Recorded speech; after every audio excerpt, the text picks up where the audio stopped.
dar inicio al seminario el día de hoy.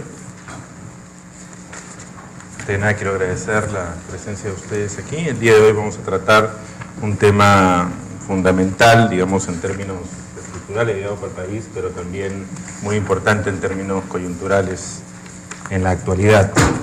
Es temas de interculturalidad, de representación. Estamos dentro del Seminario Internacional Cambios Institucionales para un Estado más inclusivo.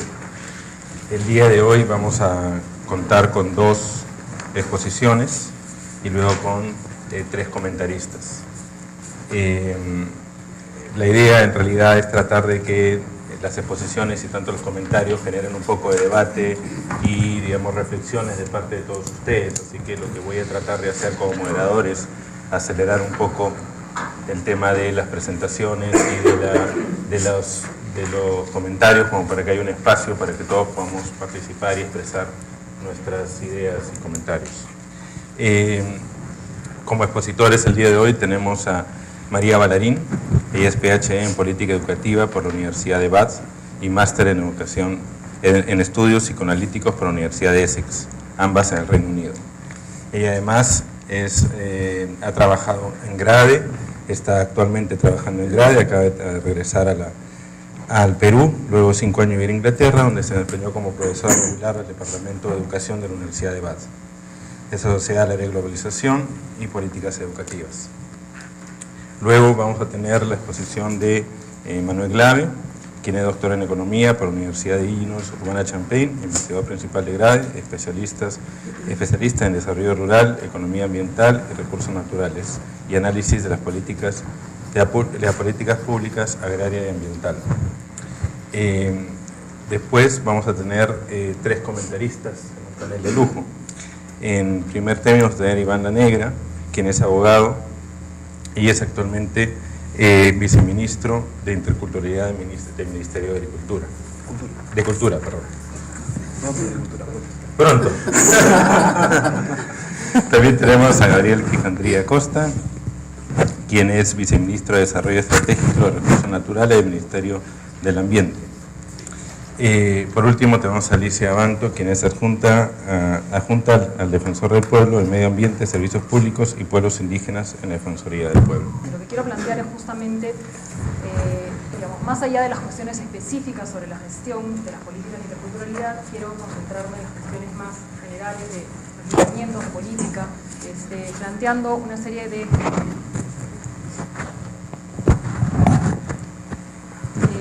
debates que me parecen cruciales para el desarrollo de la institucionalidad. Los 3 grandes temas en los que me voy a concentrar son, por un lado, los principales debates conceptuales que están detrás de la definición de la institucionalidad intercultural.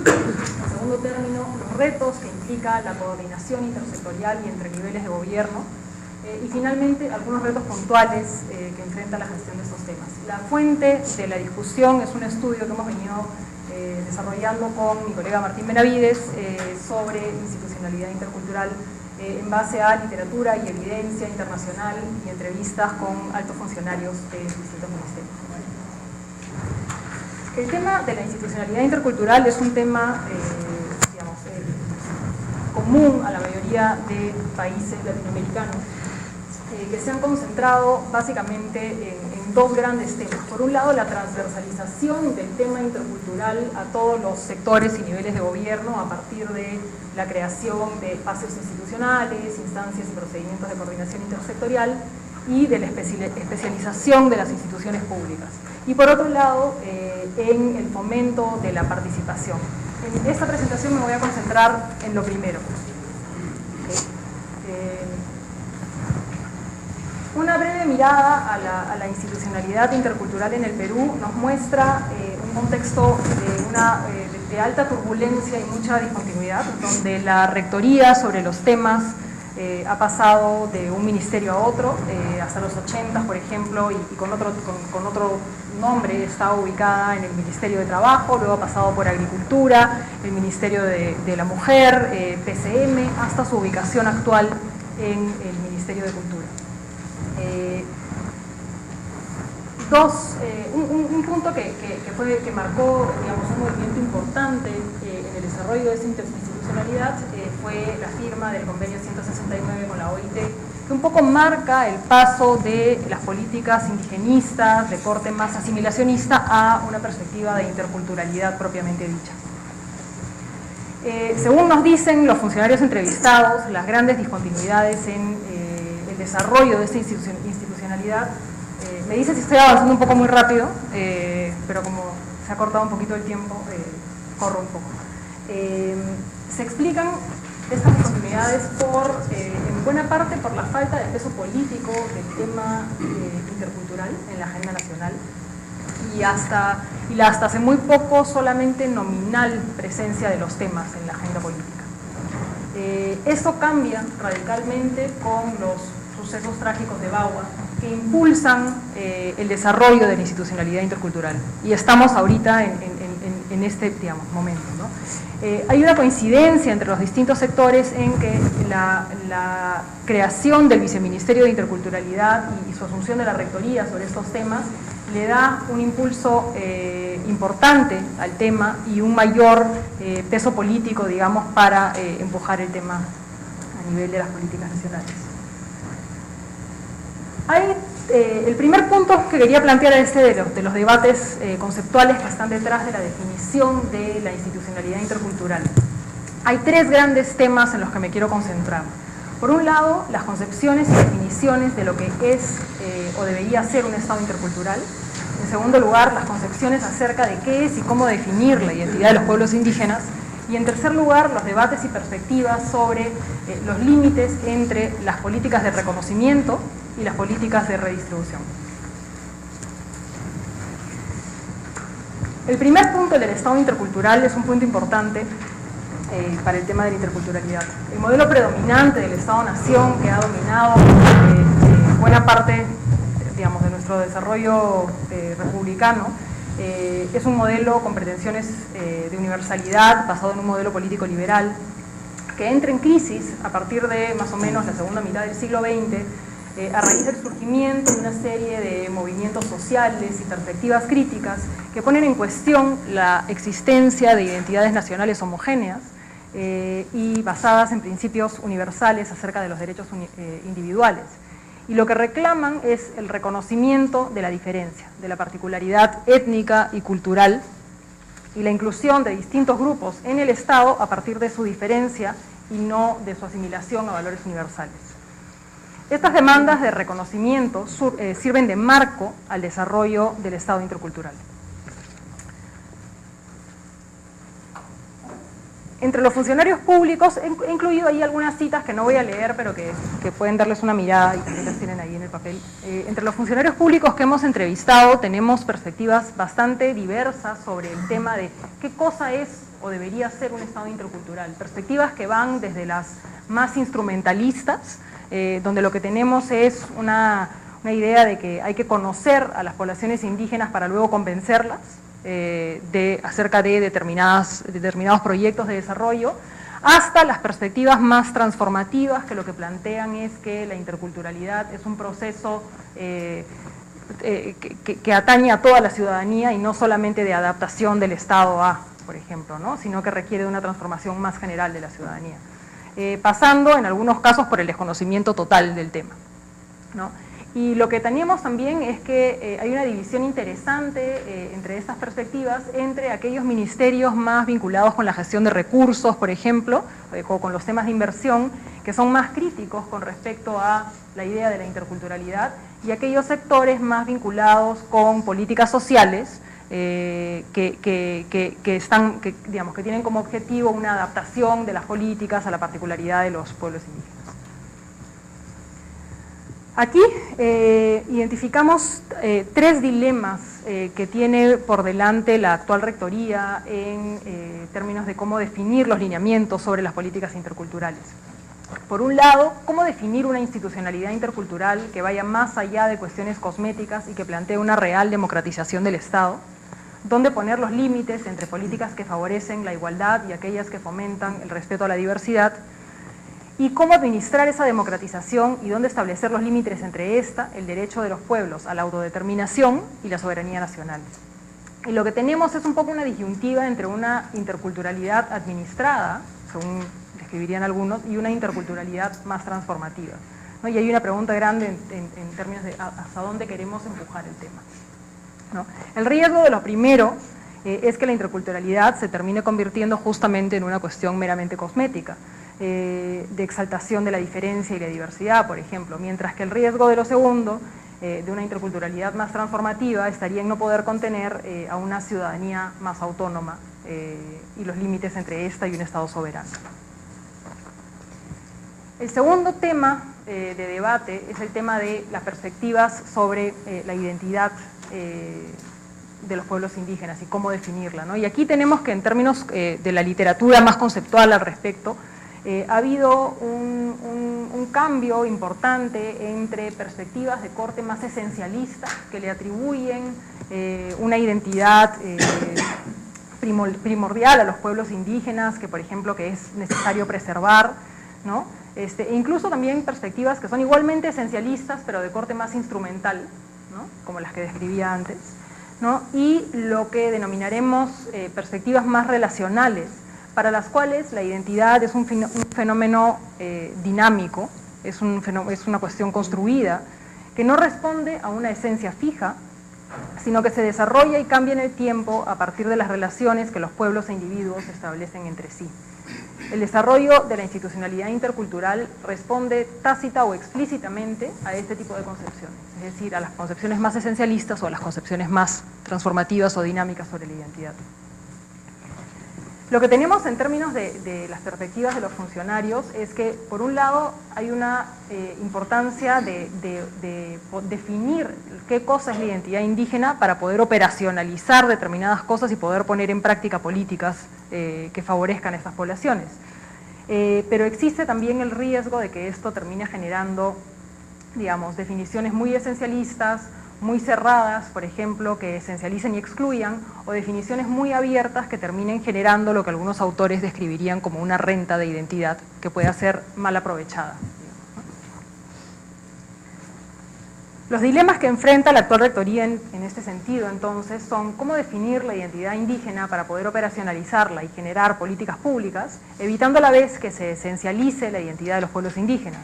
Cómo desarrollar una institucionalidad que favorezca a los pueblos indígenas, asumiendo a la vez que las identidades de estos pueblos son dinámicas y flexibles, y cómo favorecer a las poblaciones indígenas históricamente excluidas, evitando que las políticas de interculturalidad generen una renta de identidad y un aprovechamiento negativo de los nuevos marcos normativos. No son retos pequeños. El último gran tema que quiero plantear es este de los límites entre reconocimiento y redistribución.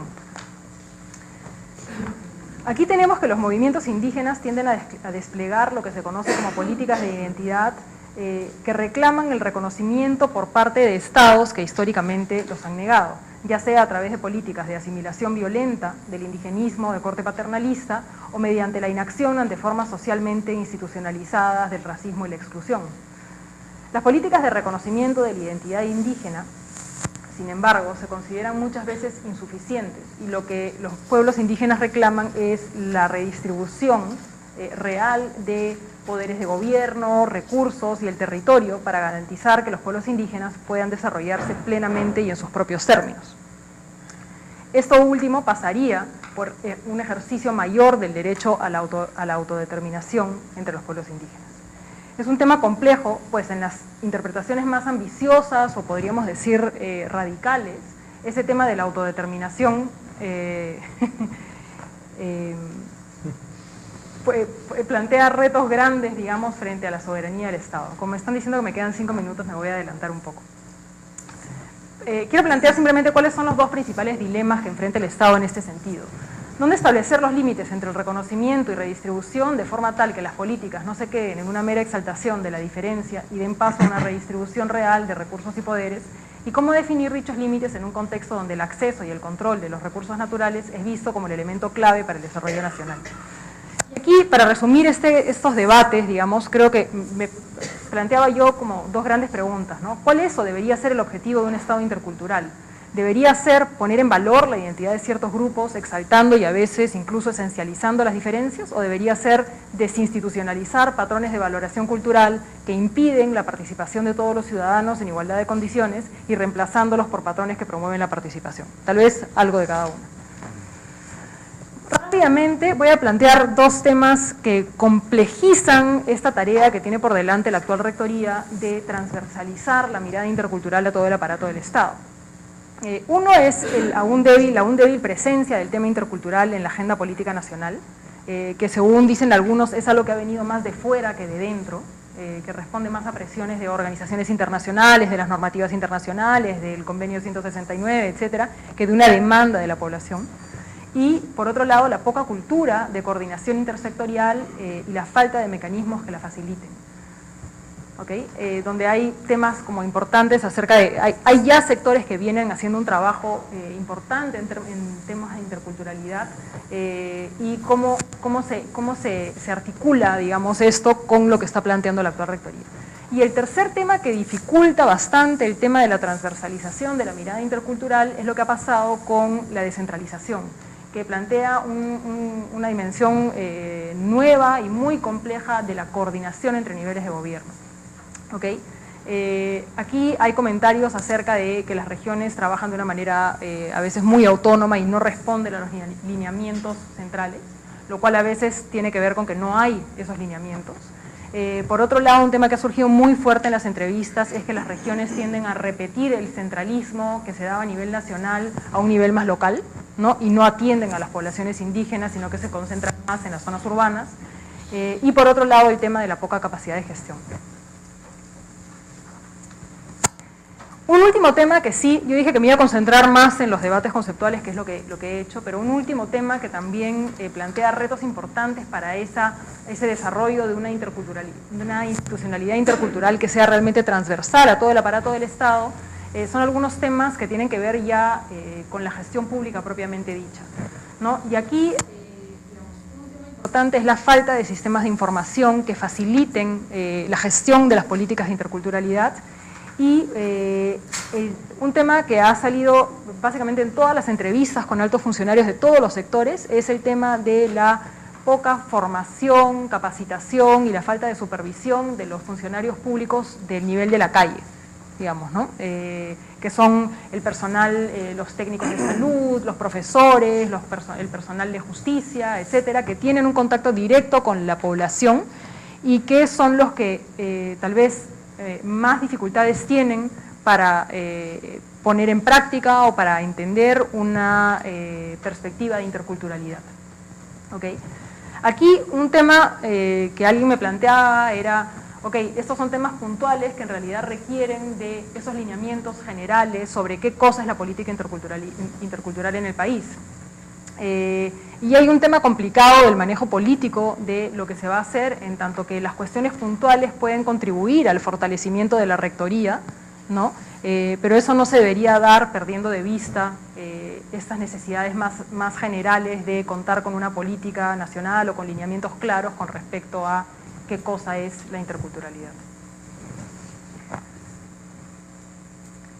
Cierro retomando algunos de los retos principales que tiene el Estado y la actual rectoría frente al desarrollo de la institucionalidad intercultural.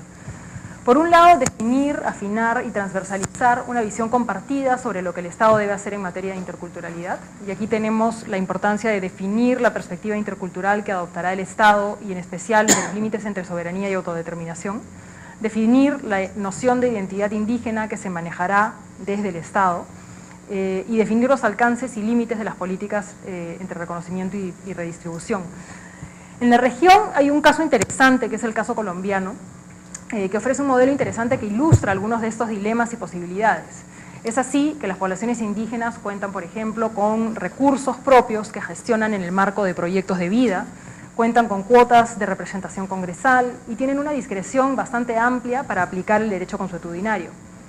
Este tipo de modelo de integración de las poblaciones indígenas, sin embargo, ha sido cuestionado por algunos por constituir una forma de interculturalidad que es descrita como una interculturalidad liberal, donde la integración se entiende exclusivamente como una integración al mercado, donde los derechos de las poblaciones indígenas son reconocidos siempre y cuando no amenacen el desarrollo de un modelo económico fundamentalmente basado en la explotación de recursos naturales. Para algunos, el modelo colombiano, al equiparar autodeterminación con autogestión, releva al Estado de sus responsabilidades de atención a las poblaciones indígenas. Para otros, las políticas mencionadas son un paso definitivo hacia una mayor democratización del Estado. Casos tal vez más radicales en términos de lo que plantean como derechos de los pueblos indígenas son los de Australia, Nueva Zelanda y Canadá. En ellos se han fortalecido considerablemente las autonomías de distintas poblaciones asociadas con determinados territorios, ¿no? Empujando mucho el tema de la autodeterminación, pero se asegura también su alineamiento con políticas nacionales a través de espacios institucionalizados de diálogo y coordinación. Y aquí creo que lo que cabe preguntarse es hasta qué punto ese tipo de políticas responden también a la existencia ya en esos contextos de una cultura política mucho más institucionalizada que la que tenemos acá, ¿no? Que permite empujar ese tipo de proyectos.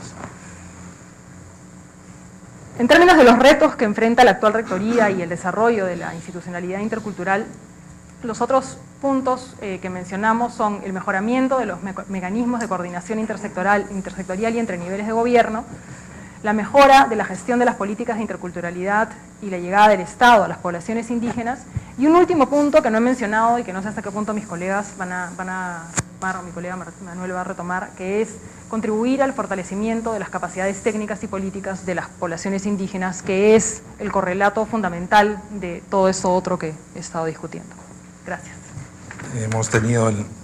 Hemos observado varios de puntos fundamentales. Hay una cuestión que me parece muy interesante, que es la idea comparativa, que es el tema de cómo en distintos países el tema de interculturalidad se ha visto de distintas maneras, no solamente en el caso también de Australia o puntos, digamos, más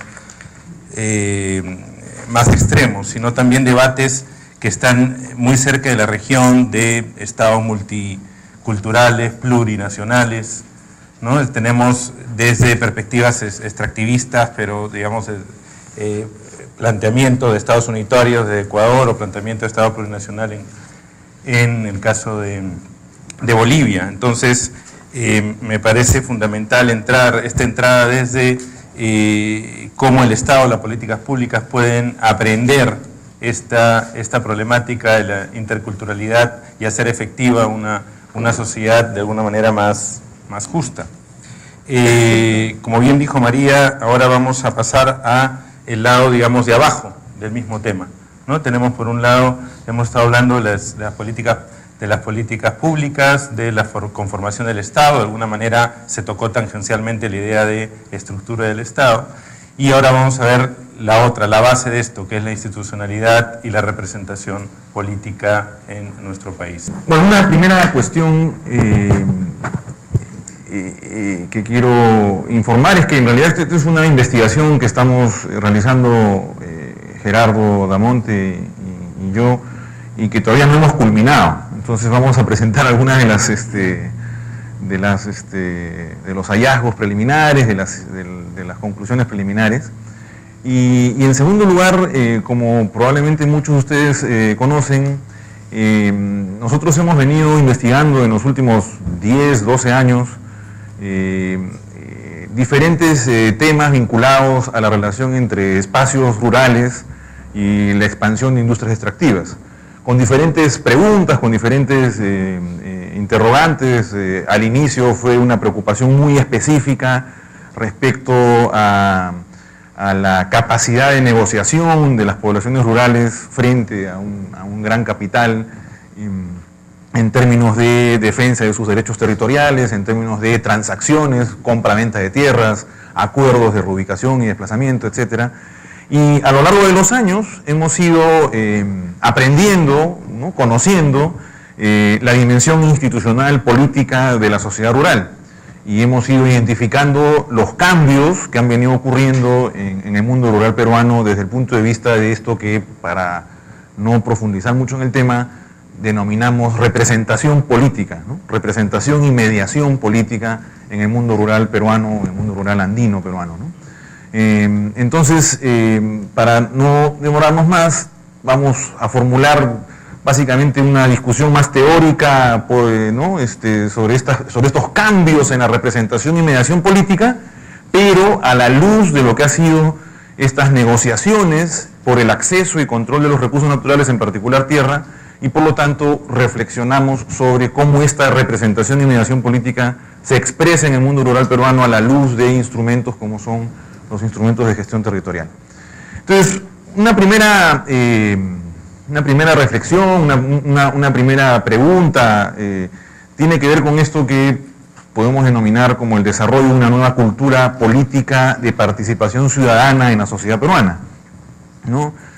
No vamos acá a hacer una discusión mayor sobre el proceso de democratización o el tránsito de sociedades, ya sea de dictaduras militares o del autoritarismo o el caudillismo, a una cultura más democrática, participativa y de transparencia y rendición de cuentas, pero ciertamente en ese proceso hay ingredientes, hay elementos de una nueva cultura de participación ciudadana. Y a nuestro criterio podemos profundizar en esta nueva cultura de participación ciudadana en los dos grandes procesos políticos que nos interesan, que es el proceso de construcción de un sistema de gestión pública ambiental, ¿no? Para muchos el sistema de gestión pública ambiental probablemente ha sido una especie de cabecera de playa, ha sido una especie de puerta de entrada para fortalecer estos mecanismos de participación ciudadana, ¿no? Desde la digamos, implementada en su origen de las audiencias públicas y talleres participativos en el proceso de los estudios de impacto ambiental, hasta lo que hoy día significa proceso de zonificación ecológica y económica y otros instrumentos de gestión ambiental. Y el otro es el tema de la descentralización, que ya lo comentó María y Martín, que en realidad en el proceso de descentralización también, ¿no?, el Estado peruano, la sociedad peruana, estamos aprendiendo a cómo implementamos, construimos instrumentos de participación ciudadana en el proceso de gestión en diferentes niveles de gobierno a nivel, digamos, regional, provincial, distrital, ¿no? Los presupuestos participativos, ¿no? Los diferentes instrumentos, ¿no?, los famosos consejos de coordinación o comités de coordinación local y regional, y el gran dilema que significa la participación legítima de actores locales en estas instancias de participación y consulta. Una segunda,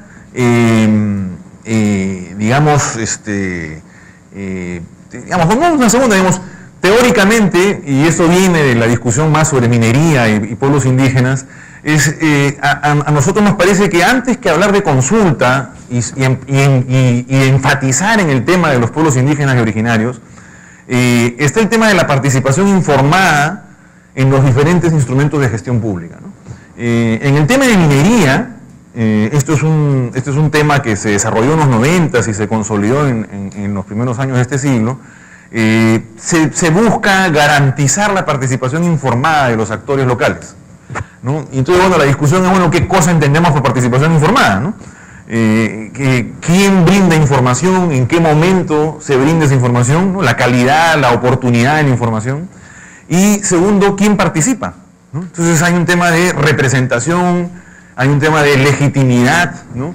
Hay un tema de la escala de los participantes, son participantes individuales, son participantes colectivos, y nos parece que analizar el paradigma de la participación informada en el caso peruano, en el caso del mundo rural andino peruano, lo podemos hacer sobre todo a la luz de dos instrumentos de gestión, como son los instrumentos de planificación territorial clásicos en la gestión pública peruana, los planes de desarrollo concertado, ya sean distritales, provinciales, pero sobre todo regionales, y este gran dilema del plan de ordenamiento territorial a partir de la zonificación ecológica y económica.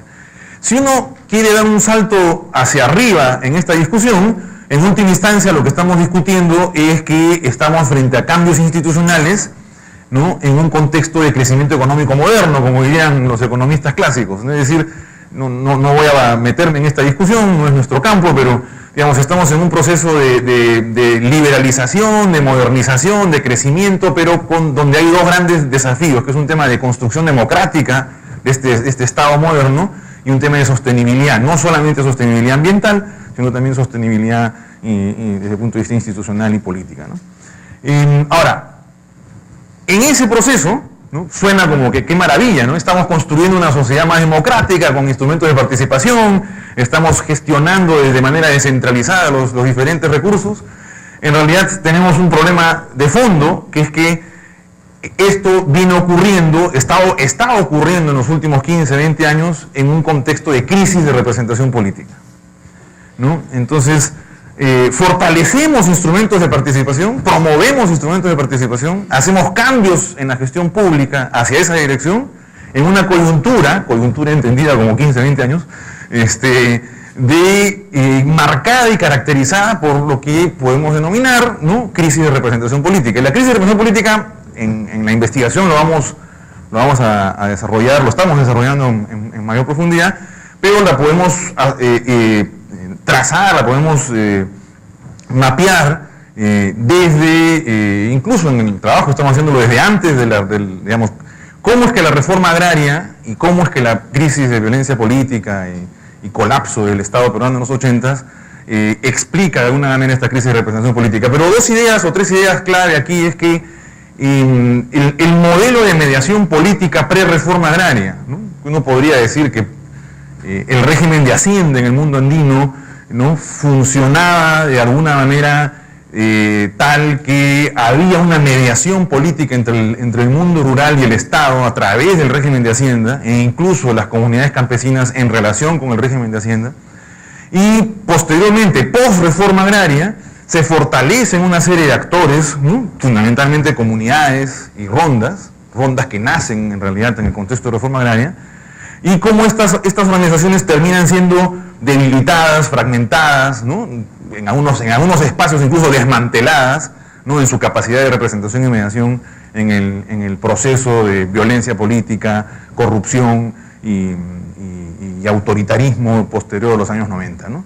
Entonces, ahí hay una discusión de largo plazo sobre cómo es que nace y cómo es que se desarrolla esa crisis de representación política.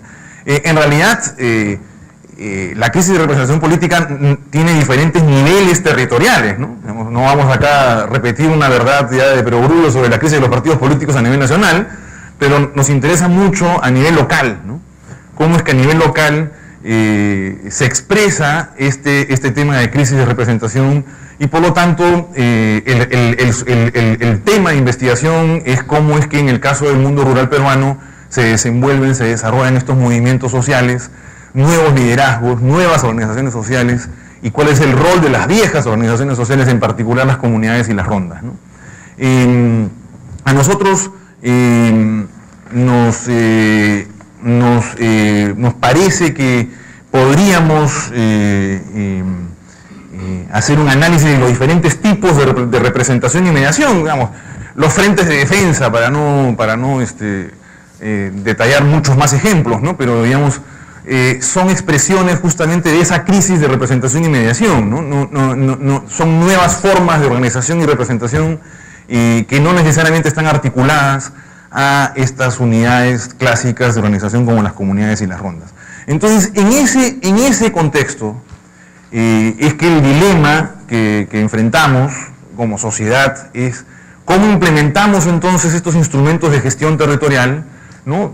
Tanto el instrumento directo, que es el polémico instrumento de la zonificación ecológica, económica, hacia un plan de ordenamiento territorial, como el instrumento mayor, que sería el plan de desarrollo de un determinado espacio.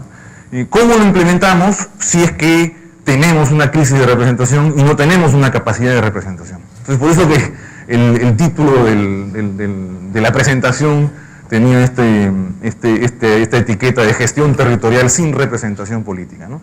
Y entonces vamos a ver algunas ideas en esta dirección, ¿no?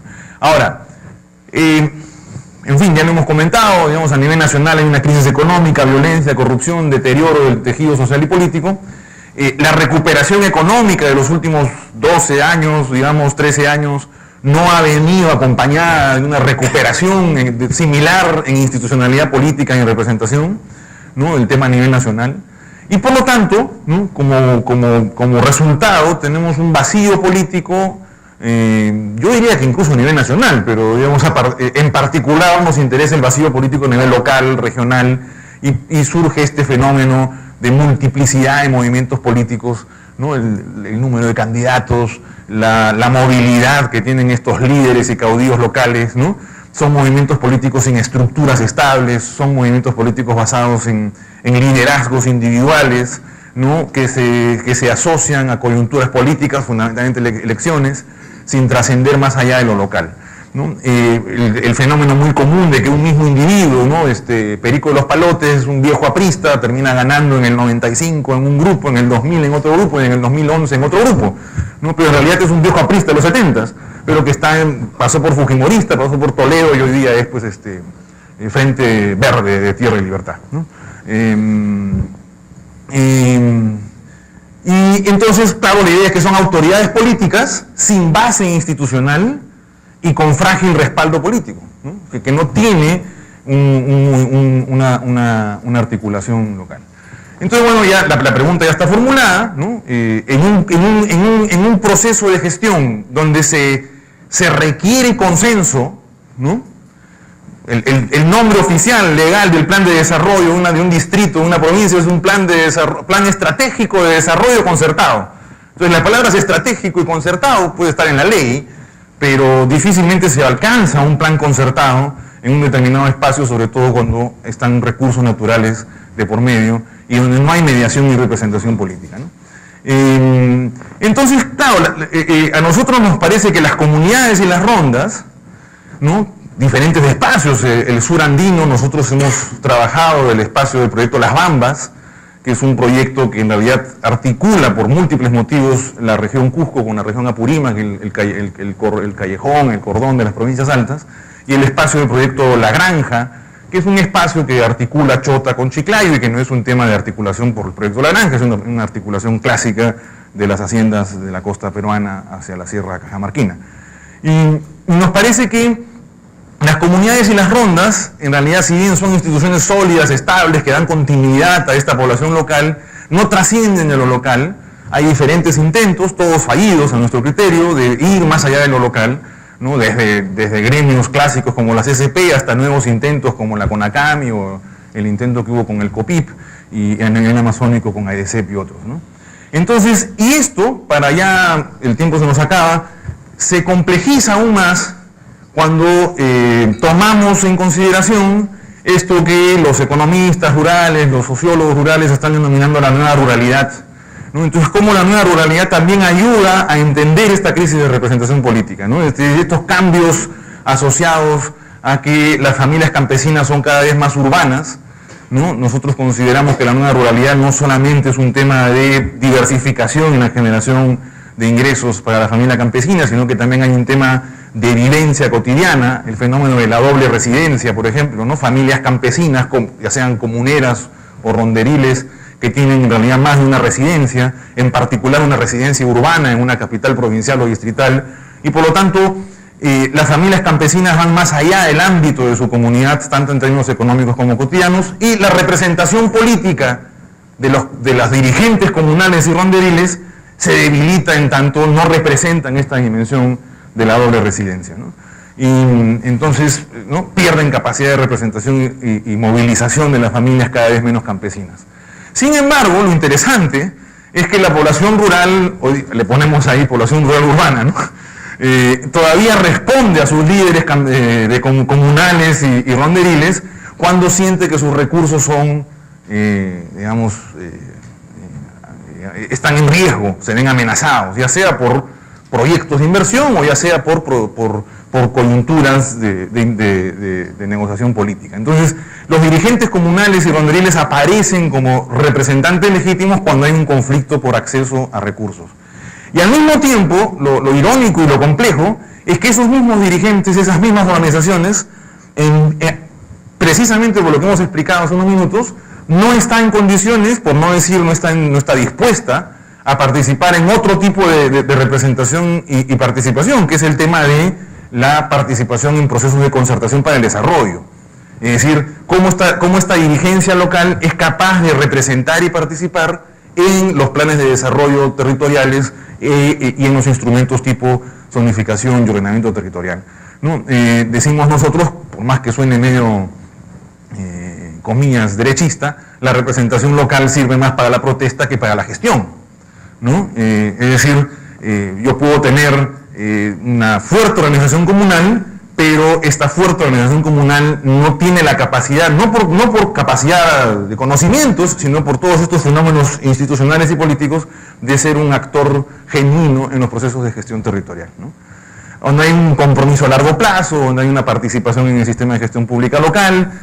Ciertamente hay diferencias y heterogeneidades, ¿no? El caso de, por ejemplo, los Aguaruna en la provincia de Condorcanqui es un caso muy particular, ¿no? No es parte de nuestra investigación, pero es conocido por todos que los Aguaruna sí han logrado este salto, ¿no? De esta representación, ¿no? De protesta local en defensa de recursos y saltar a una representación en la gestión política, tanto a nivel de gobiernos locales y gestión pública en general, ¿no? Entonces acá hay un tema complejo que obviamente pasa también por el tema de partidos, pero no solamente es un tema de partidos políticos nacionales, ¿no? Entonces, ya para terminar, que me van a sacar la tarjeta roja, nosotros que consideramos que lo que vivimos hoy, ¿no? No me quiero poner en los zapatos de quienes están en 30 días haciendo lo que no se ha hecho en 15 años, es decir, hacer una nueva institucionalidad ambiental, pero acá tenemos a un miembro de ese equipo, dos miembros de ese equipo, pero yo estoy convencido que no es un tema meramente de cómo modificamos las reglas de los estudios de impacto ambiental. Yo creo que ahí, en todo caso, será interesante ver los resultados del trabajo de esta comisión, pero ciertamente creo que los instrumentos de lo que es el plan de ordenamiento territorial, y me parece que las evaluaciones ambientales estratégicas, y yo pondría en el mismo paquete lo que son los consejos de cuenca y los planes de gestión integral de recursos hídricos, son en realidad los 4 instrumentos clave que deben ser abordados en esta discusión. Y ciertamente, ya para hacer una reflexión final, el proceso de zonificación ecológica y económica que se ha venido implementando en el Perú desde el 2004, que se aprobó la directiva del ex-CONAM hasta hoy, en las 24 regiones, nosotros consideramos que los 3 momentos clave del proceso en los cuales hay estos dilemas de representación y los problemas de hasta conflictos en lo que significan intereses de los diferentes grupos que no tienen capacidad de mediación y representación, tiene que ver con la etapa de elaboración, la etapa de validación y la etapa de aprobación, ¿no? El caso de la región Cajamarca es el caso emblemático, ¿no? Mucho antes del tema Conga, noviembre de 2011, ¿no? O sea, los que conocen el caso de la ZE de Cajamarca lo pueden discutir en profundidad, ¿no? Cómo es que hay etapas en las cuales los actores no participan, el sector privado en particular niega el instrumento, lo considera un instrumento no válido, luego decide participar y al final termina cuestionando los resultados. Entonces son etapas donde consideramos que es fundamental que se aborde esta crisis de representación y mediación. Entonces, la última es ¿qué hacer, no? La respuesta del MINAM previo, en el último mes de la gestión García-Brac, ¿no? La respuesta del MINAM fue la centralización del instrumento, ¿no? Es decir, hubo felizmente fue propuesta, ¿no? No fue un cambio efectivo. Y felizmente la reacción generalizada ha sido que la centralización del instrumento no necesariamente es una alternativa adecuada, pero habría que ver un equilibrio entre el rol del gobierno local, regional y el rol del gobierno nacional. En el otro extremo está el tema del referéndum, ¿no? Entonces, ¿cómo encontrar un punto medio entre la centralización, ¿no? Y este fenómeno de participación popular? Y nos parece que hay 3 cosas que se pueden hacer, ¿no? Una es promover que los planes de desarrollo concertados, más allá de terminar o no terminar los ZEs, tengan un enfoque territorial. Es abordar el tema de los consejos de cuenca más allá de los dilemas de representación política, y finalmente promover sistemas de información ambiental regional. En el texto que ustedes tienen hay una reflexión sobre la división del trabajo, digamos, entre gobierno nacional y gobierno regional, y tratar de darle, digamos, credibilidad técnica y homogenización técnica con equipos técnicos a nivel nacional en todos los espacios territoriales, pero la aprobación, validación política y seguimiento a nivel local y regional. Muchas gracias. La entrada de mis comentarios va a ser la experiencia de supervisión que desarrollamos en la Defensoría del Pueblo, y además también un poco la visión de nuestro trabajo.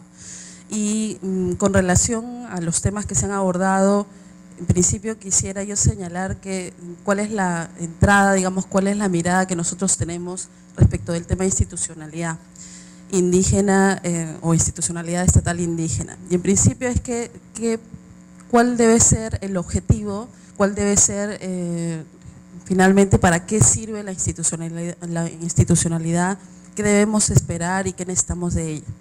Entonces, creo que se ha debatido bastante y se ha señalado en muchos espacios que en el Perú tenemos un gran problema de desigualdad y precisamente los afectados por esa desigualdad son en gran número los pueblos indígenas. Y cuando uno ve las cifras del INEI, precisamente uno ve que son los pueblos indígenas los que reciben menos servicios del Estado, menos inversión pública, y eso es un problema histórico.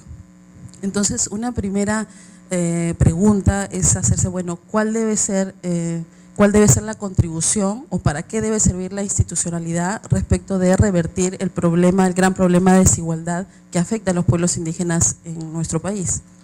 Y finalmente, ¿cuál debe ser el rol de la institucionalidad para garantizar los derechos de los pueblos indígenas en el Perú? Y bueno, no solamente de los pueblos indígenas, porque también tenemos a la población afroperuana y también tenemos a poblaciones minorías, por ejemplo, la población de ascendencia asiática. Pero generalmente hoy en día estamos debatiendo más desde la entrada de los pueblos indígenas, que son un importante porcentaje de nuestro país, y efectivamente con, digamos, una desatención histórica que el Estado tiene que atender. En este marco yo voy a referirme a 3 puntos. En principio a digamos, unos comentarios sobre la institucionalidad estatal vista desde la rectoría que debe tener un Estado.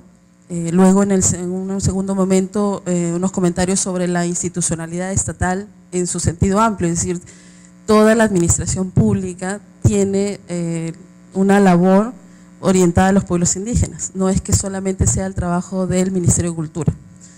Y en tercer lugar también cuál es un poco la mirada que debemos tener a la institucionalidad de los pueblos indígenas, ¿no? Ya de sus propias formas de organización, un poco en la línea de lo que comentaba Manuel Glave. Respecto al primer punto sobre la institucionalidad vista desde la rectoría que debe tener un Estado, efectivamente, como se ha dicho, en el Perú hemos tenido largos años de, digamos, una débil o inexistente rectoría, por así decirlo, ¿no? Inexistente rectoría porque se ha construido y desarmado y construido y desarmado sistemáticamente desde 1920 hasta los últimos años, y es recién en el 2011 donde 2010 con la creación del Ministerio de Cultura y con la creación del Viceministerio de Interculturalidad, que por primera vez en la historia de la administración pública peruana se crea una instancia de nivel de viceministerio para los temas vinculados a pueblos indígenas, porque todos los años anteriores, más de 90 años, prácticamente las rectorías estaban vistas como pequeños equipos que estaban subsumidos en algunas direcciones, en algunos organismos que nunca llegaron a tener peso ni capacidad técnica, y es finalmente en el año 2010 que adquiere ese nivel de viceministerio a través del Viceministerio de Interculturalidad. Entonces, hoy en día tenemos ya tenemos un nivel de rectoría en el Ministerio de Cultura con el Viceministerio de Interculturalidad, que es un nuevo ente rector que tiene poco tiempo y que entendemos que es una institución que se viene hoy en día construyendo. Tenemos entonces hoy en día tenemos una incipiente rectoría, porque es una institución nueva, es una institución que tiene por delante crear todos los instrumentos de gestión pública que se requieren, que toman en realidad varios años. Se requiere fortalecer su presencia dentro del Poder Ejecutivo para obtener siempre el apoyo del MEF, que es finalmente esencial, porque sin financiamiento no hay ente rector que funcione, ¿no? Y entonces ahí hay una larga tarea por hacer, por construir una rectoría, es decir, construir una institución que se consolide como ente rector dentro del Poder Ejecutivo. Y aquí creo que el principal riesgo para construir una institución, para tener un ente rector en materia de protección de pueblos indígenas, el principal riesgo es que se vuelva a caer en los problemas que en este país hemos cometido durante 90 años, que es destruir lo poco que se ha construido, ¿no? Es retroceder y destejer lo poco que se ha avanzado. Entonces, ese es un riesgo que permanece latente. Hoy en día todavía escuchamos voces que se señalan de crear, mover esa rectoría a otros ministerios, moverlo a la PCM, porque se presume que en PCM siempre va a haber más peso político, más capacidad de hacer cosas. O también se habla pues de otros tipos de institucionalidad que ya están desfasados para nuestras normas actuales. Por ejemplo, se habla de OPDs cuando las OPDs ya no existen. Eso quedó desfasado con la ley, con la vigencia de la Ley Orgánica del Poder Ejecutivo. Entonces, y esto no queda en meros debates, sino hay, por ejemplo, en el Poder Legislativo, incluso ha habido en las últimas semanas, han aprobado un dictamen donde nuevamente se apunta a crear una nueva rectoría, ¿no? Estos temas, yo creo que, bueno, en el debate siempre va a haber opiniones, pero creo que sí hay que tener todos muy en claro de que en el Perú la administración pública no se construye, digamos, los instrumentos de gestión pública, las instituciones no se construyen de un mes para otro ni de un año para otro. Es más, toma muchos años construir y fortalecer una institución. Y bueno, ¿por qué necesitamos un ente rector fuerte? Necesitamos una entidad que dentro del Poder Ejecutivo lidere el enfoque intercultural dentro de lo que es la gestión pública y que pueda ser capaz de proponer y de aprobar un conjunto de normas y de instrumentos de gestión que sirvan para transversalizar. Es decir, para que otros ministerios se vean obligados, para que otros organismos se vean obligados a hacer cosas que antes no hacían en favor de los pueblos indígenas. Y aquí entramos un poco bueno, cuál debe ser el rol del resto de la administración pública, es decir, ya hablamos de los otros ministerios, organismos, gobiernos regionales y locales. En realidad, todas las instituciones públicas tenemos que brindarles servicios y atención a los pueblos indígenas. Pero lo que ha sucedido por falta de rectoría es que cada institución pública lo ha hecho como ha querido, como ha podido, bajo el enfoque que se le ha ocurrido. Por eso muchas instituciones hoy en día tienen opiniones diversas de lo que es el enfoque, tienen opiniones muchas veces confundidas de lo que son pueblos indígenas. Tenemos instituciones que durante años han aplicado el criterio de pueblo indígena solo para comunidades nativas. Y, por ejemplo, hablando de participación política, el Jurado Nacional de Elecciones aplicaba la cuota nativa solo en comunidades nativas, ¿no? Y así ha sucedido con muchas otras instituciones públicas. Entonces, ¿qué se requiere para transversalizar? Es decir, para obligar a otras entidades a hacer cosas, se requiere nuevas normas. Y hay normas que se pueden aprobar desde el Poder Ejecutivo, pero otras que se deben aprobar desde el Poder Legislativo. Por ejemplo, y creo que ya incluso ha habido una mención por parte del Viceministerio de Interculturalidad de la necesidad de tener un sistema, porque los sistemas tienen entre sus beneficios, digamos, un conjunto de mecanismos para establecer reglas de desempeño e indicadores de desempeño a otras instituciones públicas. Pero esto pasa obviamente por un trabajo de propuesta del Poder Ejecutivo y por otro lado de un poco de consolidar apoyo político por parte de las bancadas del Congreso para que se puedan aprobar un conjunto de normas. Además, también es cierto que en nuestro país hay bastantes normas a favor de los pueblos indígenas, pero varias de estas también ya están desfasadas. Y se requiere no solo normas vinculadas a temas de, digamos, de fortalecimiento de la gestión pública con enfoque de interculturalidad, sino también normas que puedan delinear mejor los derechos colectivos de los pueblos indígenas. Por ejemplo, hoy en día ya tenemos ciertas dificultades con los temas de titulación de tierras, ¿no? ¿Por qué? Porque las normas sobre propiedad colectiva de los pueblos indígenas ya han quedado desfasadas para muchos aspectos que hoy en día demanda nuestro país. Entonces, se requiere aquí, digamos, esta doble entrada. A nivel de mecanismos de transversalización, también existe dentro de la Ley Orgánica del Poder Ejecutivo las famosas comisiones multisectoriales. Pero las comisiones multisectoriales no deben ser usadas para temas que requieren, por ejemplo, incorporar metas presupuestales. Porque generalmente a veces las comisiones multisectoriales pueden servir más para establecer planes, para establecer mecanismos de coordinación, ¿no? Pero ya cuando se trata de poner presupuesto en tu POA para acciones, ahí lo que funciona mejor son normas obligatorias. ¿no? Por ejemplo, tenemos la experiencia del Plan Nacional a favor de los pueblos amazónicos que se aprobó en el año 2001, y de este plan, en realidad este plan que fue aprobado por una comisión multisectorial, después no tuvo seguimiento, no tuvo indicadores, y el incumplimiento de ese plan no genera responsabilidad ni política, ni en todo caso ningún tipo de responsabilidad en la administración pública. Entonces tú puedes aprobar un plan y no cumplirlo. Entonces se requiere que hayan efectivamente sí comisiones, sí planes, pero también se necesitan otro conjunto de normas que puedan obligar a las entidades públicas a colocar ciertos indicadores de gestión, ciertas metas de gestión, y que puedan jalar presupuesto dentro de sus planes operativos. Si no se logra eso, pues en realidad todo queda como que más conversaciones, más reunionitis dentro del Estado. Efectivamente, como se ha señalado, los sistemas de información son muy importantes. Por ejemplo, en el tema de cómo direccionar los servicios a los pueblos indígenas, hoy en día todas las instituciones públicas tienen mucha expectativa de la dación de la base de datos oficial sobre pueblos indígenas, que claro está, es un instrumento que tiene su entrada y su diseño desde lo que es el cumplimiento de la ley de consulta, pero como dentro del Estado no ha habido nunca una base oficial de pueblos indígenas, entonces claro, todos los que tienen que ver con otros derechos también tienen ahora la expectativa.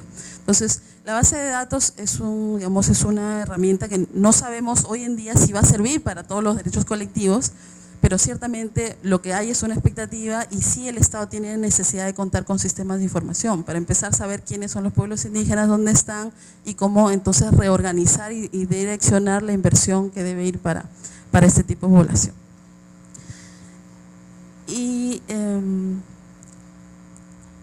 creo que hay un problema que enfrenta toda la administración pública, sobre todo aquellas entidades que tienen que atender a pueblos indígenas, es que, y aquí yo voy a especular un poco porque debo admitir que sobre este tema no tenemos una investigación, ¿no? Sino que es un poco, voy a especular sobre la base de las quejas constantes que nosotros escuchamos de los funcionarios públicos. Todos los funcionarios públicos, y a lo largo de estos años, siempre mencionan que para temas de especial relevancia que tienen que ver con, por ejemplo, atender población indígena, o ahora, hoy en día, para promover proyectos de inversión, son oficinas que cuentan con escasos recursos, escasos recursos económicos, equipos con escasos recursos humanos, pocas posibilidades, logísticas, etcétera. Entonces, tenemos oficinas, tenemos instituciones con pocos recursos, y eso en un país, un país que crece, que tiene, mucho presupuesto, y que donde aparentemente todas las cifras van en positivo, pero nuestras instituciones públicas no han crecido, las instituciones y los equipos, finalmente la administración pública no ha crecido al mismo ritmo que las cifras que salen en el periódico.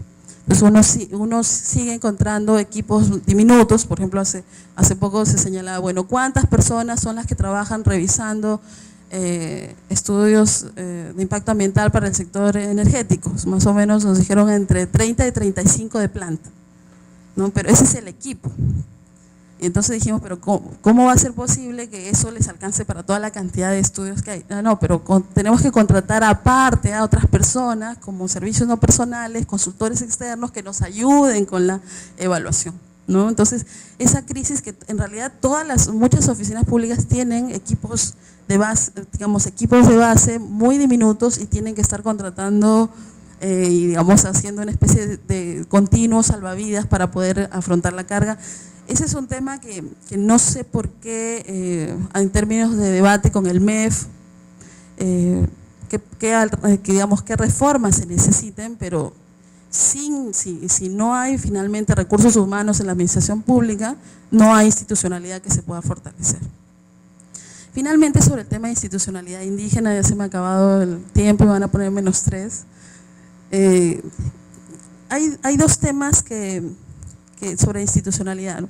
Primero, que hay una incipiente institucionalidad indígena, y además creo que hoy en día tenemos el problema de que hay una construcción de institucionalidad aparente, ¿no?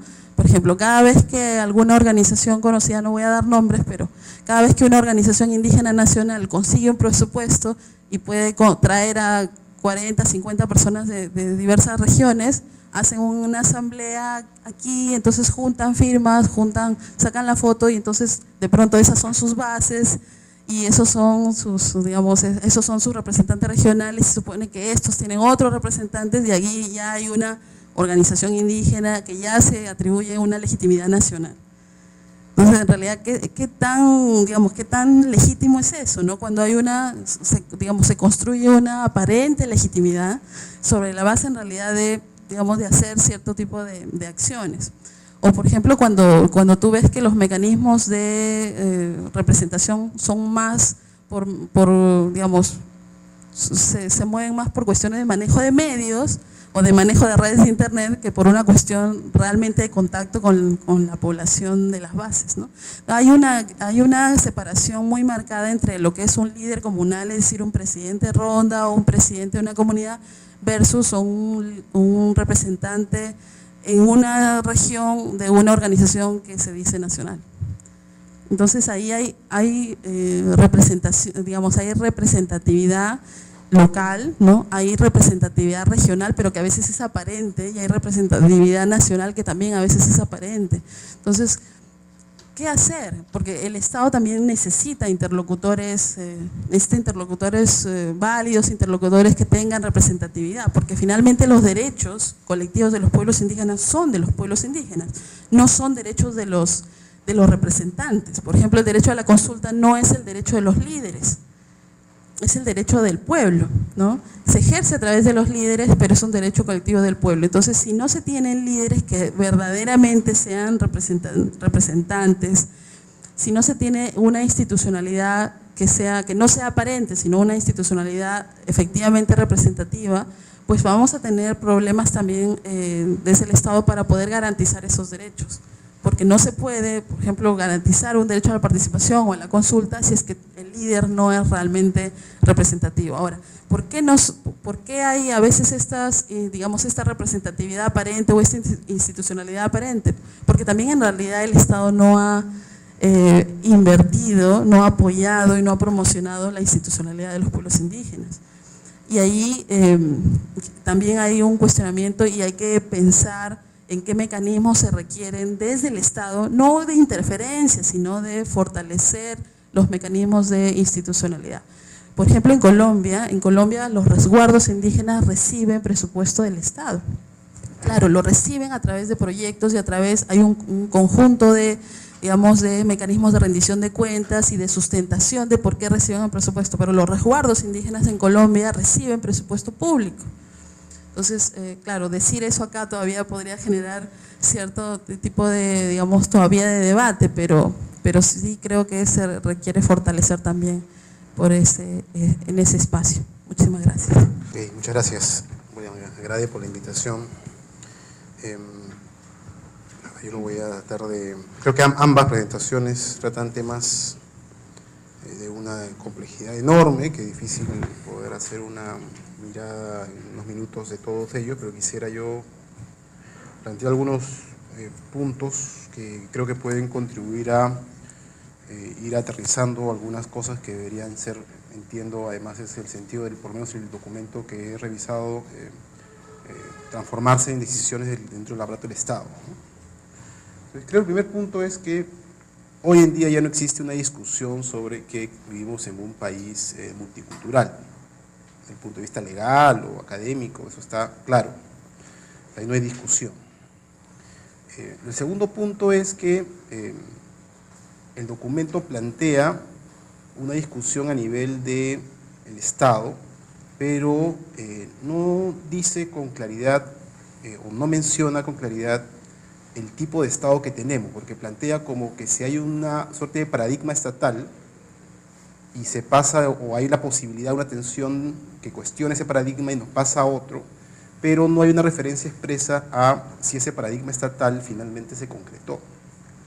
Porque mi impresión es que en realidad hay temas pendientes, es decir, estamos planteando los desafíos de una sociedad multicultural cuando todavía no se han resuelto los problemas de identidad nacional, que fueron uno de los grandes temas de este modelo estatal, cuando no se termina de tener todavía una gestión real de todo el territorio peruano, cuando el ordenamiento del territorio porque si hay ordenamiento del territorio, lo que pasa es que no es un ordenamiento del territorio estatal público, sino es un ordenamiento del territorio social privado. O sea, es decir, hay actores que deciden sobre qué hacer con el territorio.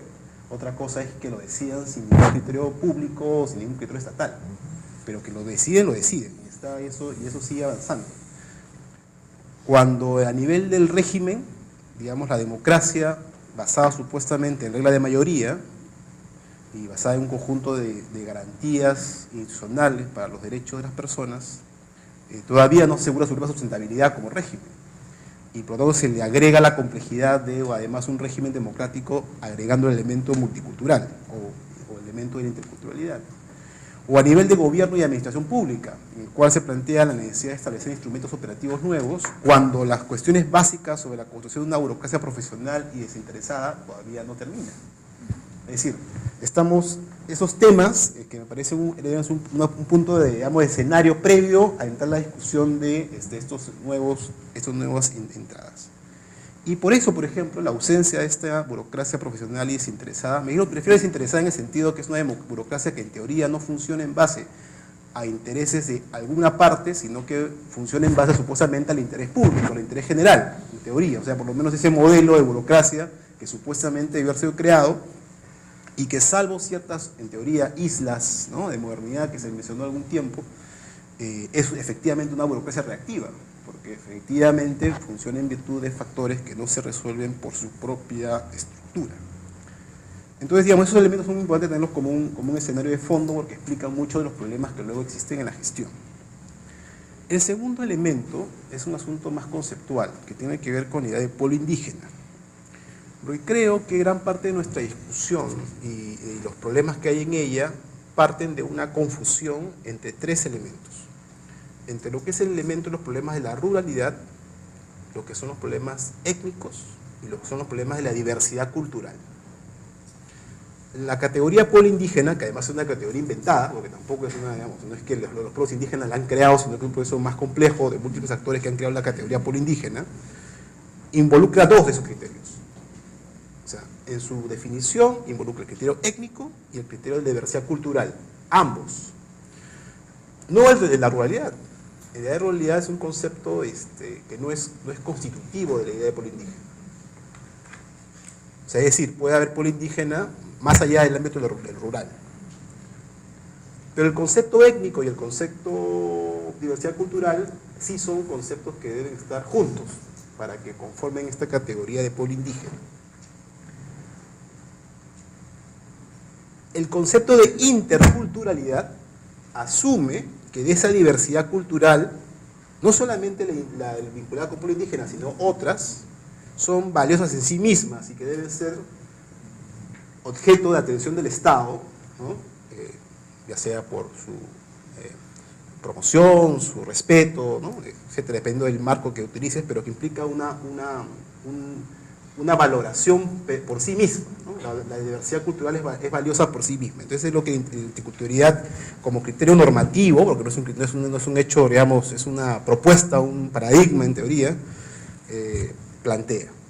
Entonces, ¿qué ocurre en el Perú?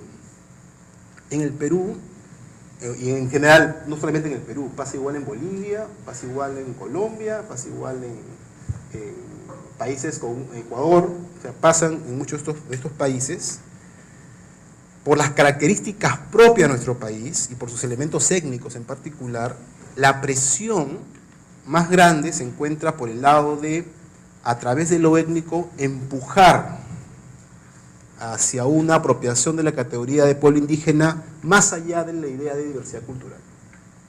Es decir, hacer la categoría de pueblo indígena más cercana o más compatible completamente con la idea de diversidad étnica que con la idea de diversidad cultural. Esa es la presión. Y muchos de los enfoques legales que hoy en día existen apuntan en esa dirección. Es decir, por ejemplo, la categoría ronda campesina, ¿no?, que es una forma de organización en principio rural, aunque ahora no he explicado cómo esto no es tan claro, inclusive más allá del tema de las rondas urbanas, que es otro tema, ¿no? Más allá del tema de las rondas urbanas, también la propia categoría ronda campesina empieza a ser una categoría urbano-rural, ¿no? Pero que no está vinculado con un tema de diversidad cultural. Eso no quiere decir que no haya comunidad, que no haya organización rural, que no haya inclusive posibilidad de ejercicio de derechos colectivos, pero no implica necesariamente diversidad cultural, ni siquiera un tema étnico, en algunos casos, ¿no? Entonces, hay presiones de diversos lados por extender el ámbito de la categoría pueblo indígena más allá de este cruce entre elemento étnico y elemento de diversidad cultural. Y mi impresión es que eso puede llevar, si es que no se toma una decisión en esos temas, y eso corresponde efectivamente a las entidades gubernamentales, una completa desnaturalización de los instrumentos de gestión que se requieren para enfrentar estas distintas realidades. Dicho de otra manera, no se puede crear diferencia cultural ni desaparecer diferencias culturales por definiciones legales. Es decir, las normas legales, y esa es gran parte del tema que está en este momento yo que lo leo en el país, está vinculado con esa creación de diferencias culturales o desaparición de diferencias culturales a partir de decisiones legales, y eso me parece que es un error.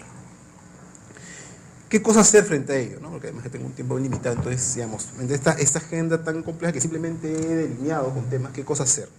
Efectivamente se requiere, para hacer cosas elementales, ¿verdad? Con cosas elementales. Empezar con cosas elementales. Si todas las entidades públicas todavía manejan criterios distintos de lo que es interculturalidad, pueblo indígena y estas categorías de lo rural, lo étnico, hay que crear efectivamente un sistema dentro del Estado que permita que eso se vaya basando en criterios compartidos dentro de la propia administración pública, ¿no? Creo que las entrevistas que salen en el documento son muy aleccionadoras respecto a todavía dónde estamos, ¿no? O sea, es un proceso que tiene que seguir, y un sistema que es una herramienta que permite la gestión pública puede ayudar a eso. Un segundo elemento efectivamente es el asunto de la entidad rectora.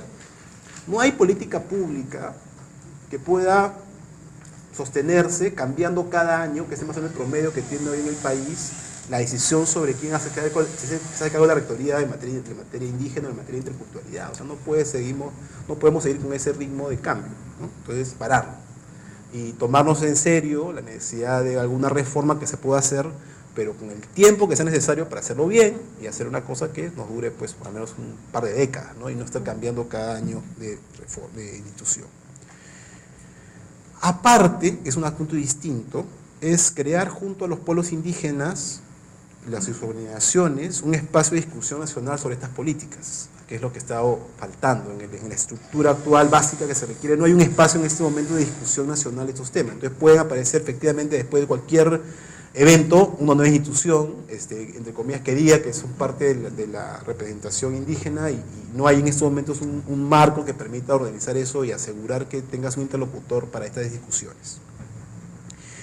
Luego, crear un proceso flexible de construcción del concepto de pueblo indígena. He escuchado algunos comentarios, ¿no?, sobre que, por ejemplo, el criterio de la lengua indígena es un criterio, digamos, que restrictivo, y que el pueblo indígena puede ir más allá de la lengua, desde luego. Pero desde una perspectiva en la cual la diversidad cultural es un elemento clave para identificar un pueblo indígena, el tema de la lengua indígena existente es un buen indicador de que hay diversidad cultural, lo cual no quiere decir que es lo único que hay que tomar en cuenta, pero que es un buen indicador. Pero avanzar hacia otros grupos poblacionales sin indicadores sólidos en este momento sería también un error, lo cual implica efectivamente un proceso de construcción flexible de esta nueva categoría en los términos reales, porque luego tienes que transformar esas decisiones en políticas públicas, y eso es la parte más compleja luego, porque si no hay criterios más o menos claros se vuelve inviable la implementación de cualquier tipo de instrumento, no solamente el tema de la consulta. Luego, encarar el problema de la desigualdad vinculada con el factor étnico más allá de la diversidad cultural, es decir, sí es real que hay problemas de distinta desigualdad vinculada con temas étnicos, pero que no se resuelven problemas de diversidad cultural. Por ejemplo, el tema afrodescendiente. Inclusive dentro del mismo tema de temas étnicos indígenas, porque hay temas étnicos indígenas también. O sea, que ya no pertenecen a una cultura diferente, pero mantenemos características étnicas indígenas, ¿no?, y apellidos indígenas. Entonces, luego, eso implica, en algunos casos, problemas de desigualdad que también tienen que ser enfrentados. No con las herramientas de la interculturalidad, porque no se necesitan, pero sí con herramientas de otra naturaleza, seguramente con el MIDIS, es el ámbito privilegiado de actuación en ese tema. Y necesitamos un espacio además que enfoque el tema de lo rural, expresamente, más allá también del tema indígena. O sea, más allá del tema de lo étnico, más allá del tema de la diversidad cultural, no el tema de lo rural también. O sea, eso no puedes dejar de tener una política que también enfoque ese tema, porque hay lo rural que va más allá de la diversidad cultural y va más allá del elemento étnico. Y creo, es mi impresión, que la OTE, si algo puede ayudar en este proceso, es a brindarnos una herramienta para ese diálogo entre lo rural, lo étnico y la diversidad cultural, si se vincula a dos temas puntuales, el tema de agua y el tema de bosques naturales.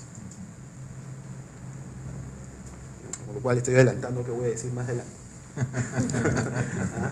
en otros espacios, ¿no? En otras funciones, pero creo que ese es un elemento clave. Y sí tener cuidado de no agrandar mucho más la agenda. Porque yo he escuchado a un funcionario que es yo creo que es bien intencionado, yo creo que es una persona responsable, seria, pero que, claro, no tiene experiencia en la gestión pública, pues. Entonces, ¿qué hace? Propone ahora, dice el nuevo, el tema del EAE. Yo digo, no, porque yo creo que tú estás en otra línea, no es ahí, no es eso que me refiero. Pero dice, evaluación estratégica. Dice, hay que hacer evaluación del EAE, que es un nuevo enfoque, que hay que sacarlo y todo el tema, ¿no? Oye, no podemos sacar todavía el EIA, los EIA en los ministerios, o sea, hay un tema como de orden de los factores que sí influyen, ¿no? O sea, ha estado en la gestión creo 4 meses, no ha podido lograr que ningún sector modifique su norma para el tema del EIA, no ha logrado sacar ningún LMP, no ha logrado modificar ningún ECA en los meses que estuvo a su cargo, pero dice, no, hay que ir al EAE. Entonces, es un problema creo de realizar, a qué cosa es posible hacer bajo las condiciones reales de la institucionalidad en el país. O sea, hay un cierto orden en las cosas. Entonces yo creo que sí es muy importante que las cosas que se planteen, digamos, en base a un principio de orden y de realidad en las cosas que se pueden sacar hoy en día. Yo creo que las cosas que se han planteado, estas cosas que he planteado es una agenda mínima y viable. Es lo que se puede, yo creo que es lo que se puede avanzar en un relativamente corto plazo. Luego nos podemos meter en el tema del EAE, sin duda. O sea, podemos ir avanzando con otras condiciones, se puede avanzar en cosas como esas, sin duda. Yo creo que eso es una herramienta valiosísima, pero hay que tener claro qué cosa es lo que efectivamente puede lograrse en ese corto plazo. Por último, solamente voy a cerrar porque me sacaron una tarjeta roja. Sí creo que el tema de la visibilidad del tema indígena es un asunto que hay que mirarlo en un contexto más allá del Perú. O sea, sí es el tema claro. O sea, es un tema de otro elemento que creo que es importante no mirar solamente el Perú, sino mirar que en la región en realidad hay un tema que se está ocurriendo, ¿no? con los temas indígenas y con todos estos temas que he mencionado. Entonces también una mirada comparada de estos procesos ayuda también a entender cuáles son los tipos de desafíos que debemos enfrentar. Entonces por ahí creo que va la gran parte de estos temas. Muchas gracias por la invitación y bueno, gracias a Iván por introducir básicamente la primera pregunta que yo me iba a hacer a partir de la presentación de Manuel. O sea, deberíamos seguir intentando modelar y entender todas las dinámicas territoriales a nivel de un espacio específico y después intentar planificar eso, o deberíamos enfocarnos en algunos recursos emblemáticos o algunos recursos naturales que son los clave, como el tema del agua, como el tema de los bosques naturales. Si tuviésemos la velocidad y la capacidad de reacción suficiente para hacerlo, adelante. Pero no lo tenemos. Cuando uno ve cómo están funcionando los procesos de ordenamiento territorial en el país, ve que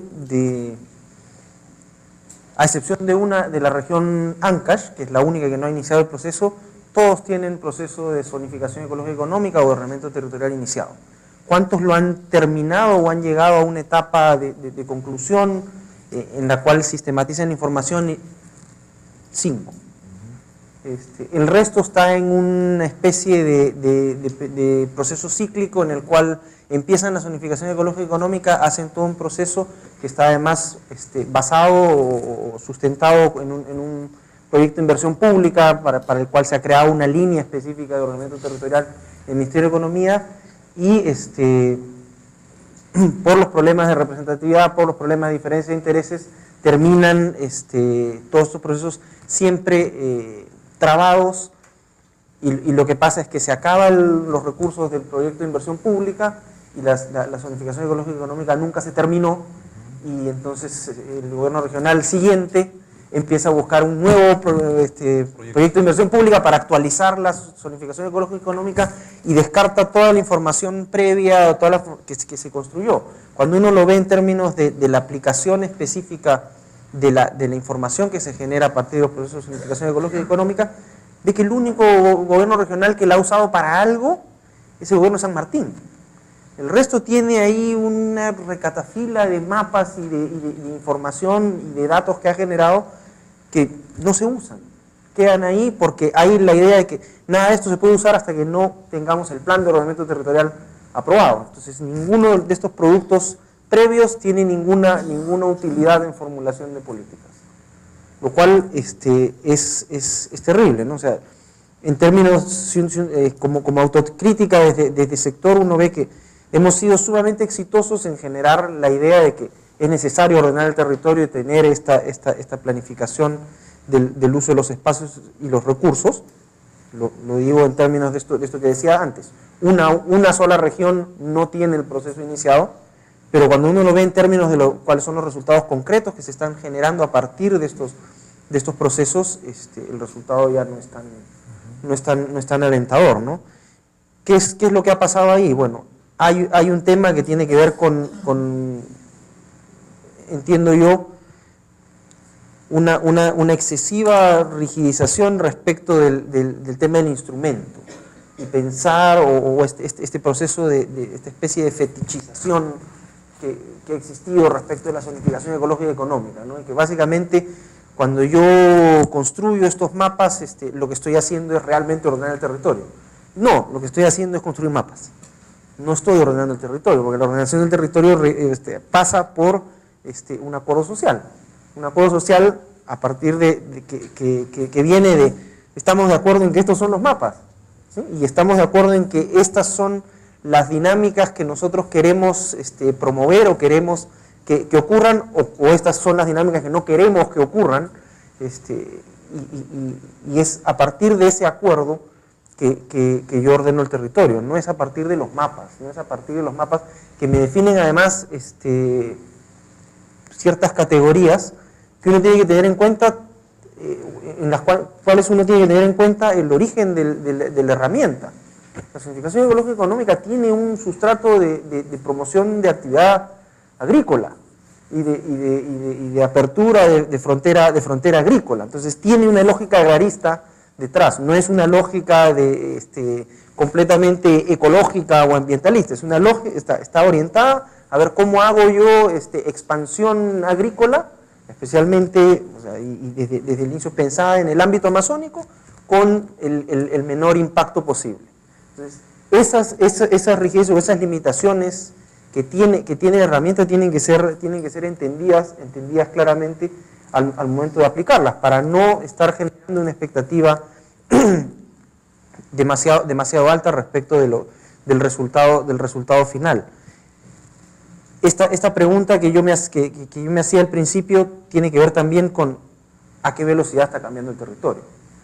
Y si tiene sentido que yo me pase 6 años discutiendo pues los mapas de la zonificación ecológica y económica para una región como Madre de Dios, en la cual el cambio está ocurriendo hoy mismo, ¿no? Cada hora tengo a alguien tumbando bosque para abrir una poza donde sacar oro.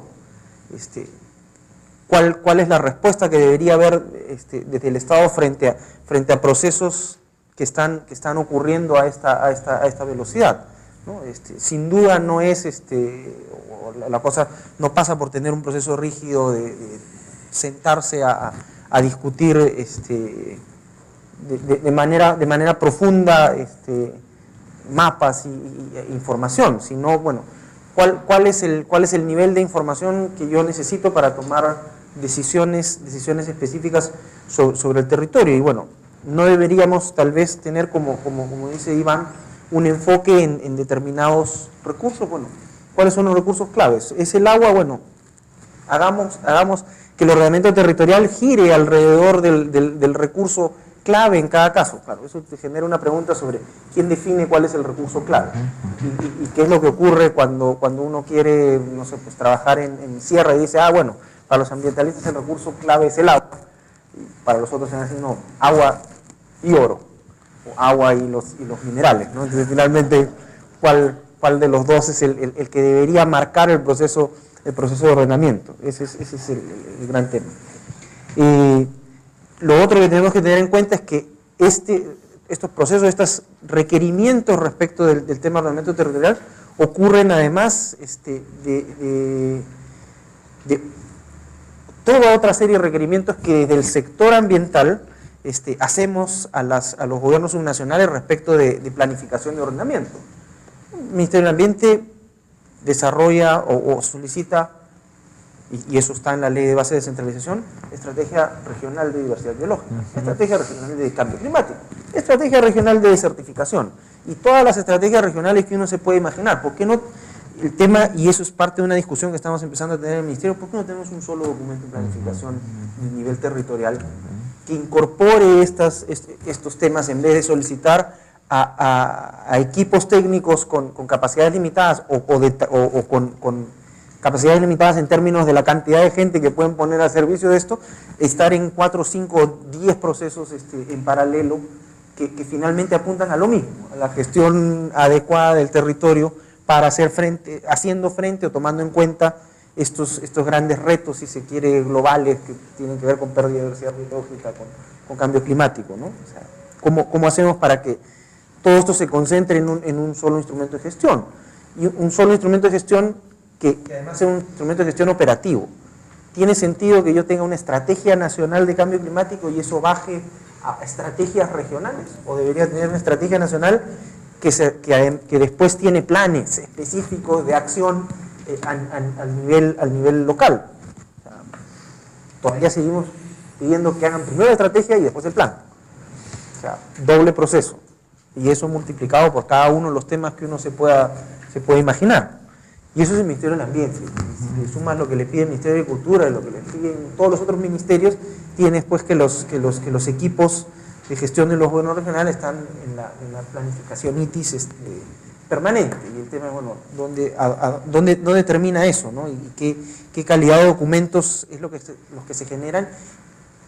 Y si estás en la planificación permanente, ¿cuándo es que estás en la aplicación concreta de aquello que sale de la planificación? Hay un tema sin duda, como planteas tú, que tiene que ver y lo estamos viendo a nivel de la comisión esta que se ha creado para resarcir los 15 años de inacción, que tiene que ver con cómo manejar las escalas, ¿no? Y cómo se requiere hacer una reforma que tome los varios niveles de intervención en los cuales tenemos que actuar. El tema del paisaje, ahí con instrumentos que tienen que ver con ordenamiento territorial y la evaluación ambiental estratégica, a nivel de lo que tiene que ver con las grandes intervenciones y el tema de la agenda pendiente y esperamos que no perpetua del EIA, y cómo resuelves el tema de que tengas una autoridad ambiental que es la única que no participa, no opina sobre un estudio de impacto ambiental de todo el gabinete. O sea, todo otro ministerio opina directamente sobre el EIA, bueno, tal vez el Ministerio de Trabajo no, pero o sea, el Ministerio del Ambiente es el único que no opina, o sea, que no tiene opinión sobre un estudio de impacto ambiental específico, y eso no puede seguir ocurriendo. Tú mencionabas el EIA no es el único tema, sin duda que no, pero es un tema emblemático, y cuando lo lees a nivel de la opinión pública, la sensación o la reivindicación que existe respecto del tema de el EIA tiene que ser visto por el Ministerio del Ambiente es absolutamente imposible de evadir. Y ahí eso está generando una discusión fuerte con los otros sectores que no están en esa línea, ¿no? Están en la línea de que no me muevas nada porque el tema no debe cambiar. O sea, ha estado funcionando bien, hay un problema ahí de falta de reconocimiento del problema de deslegitimación de los instrumentos.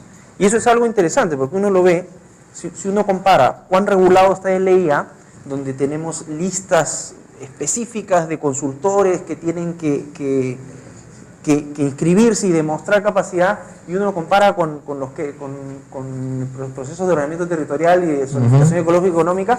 Este es mucho más desregulado, pero es mucho más creíble a nivel local que este otro, que es mucho, o sea, que está mucho más regulado, y que uno tendría a pensar, oye, la calidad técnica de al estar más regulado debería ser más confiable, y sin embargo eso no ocurre. Hay una cosa extraña que habría que ver por qué está ocurriendo, ¿no? Claro, tiene que ver con el tema del conflicto o la percepción del conflicto de interés respecto a que el que promueve no puede regular, ¿no?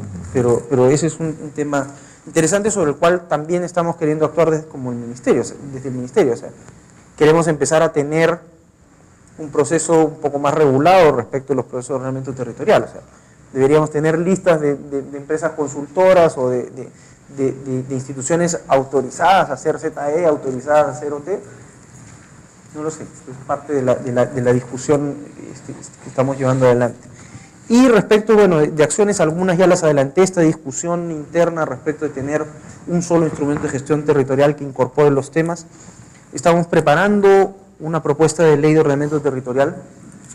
A partir de las discusiones o de los borradores anteriores, estamos preparando una propuesta un poco menos ambiciosa, o sea, menos abarcativa que la última propuesta que salió del comité consultivo.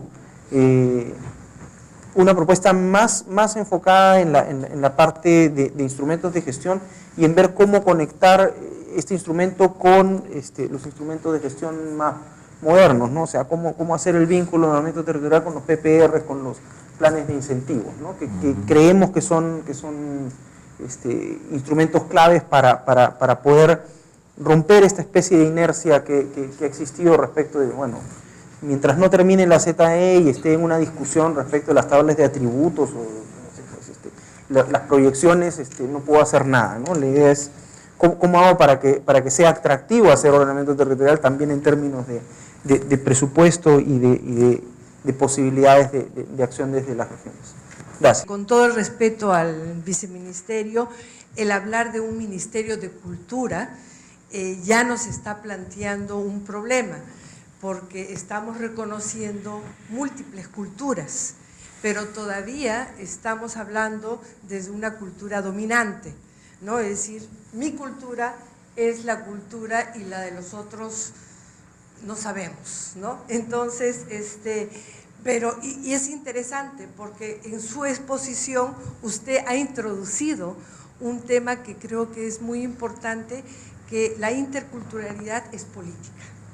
No es un problema solamente de institucionalidad, no es un problema solamente de normatización de territorios, sino es una discusión de identidad y de diversidad cultural. ¿Qué entendemos por esa diversidad cultural?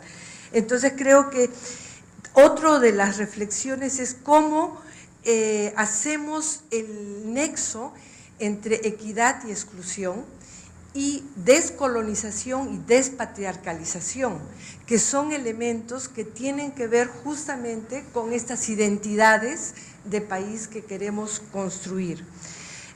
Otro de las reflexiones es también cuando hablamos de institucionalidad, ¿de qué institucionalidad estamos hablando y a nombre de quién estamos solicitando esa institucionalidad, ¿no?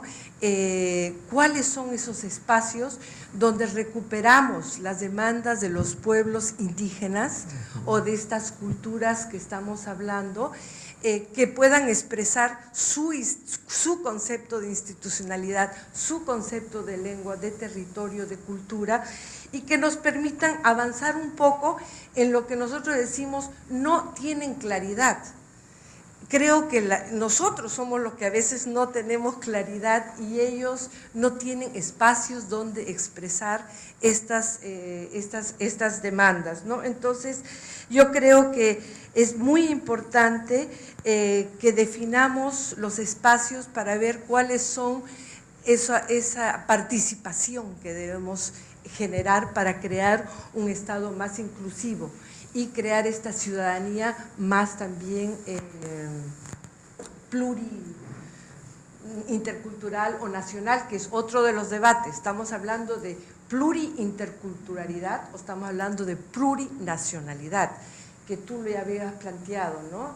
Porque estamos hablando de un concepto que va más allá de la identidad cultural, como estabas planteando, territorio, lenguaje, porque un indígena puede estar aquí y puede ser representante de su cultura, de Iquitos o de lo que sea, ¿no? Entonces creo que son reflexiones.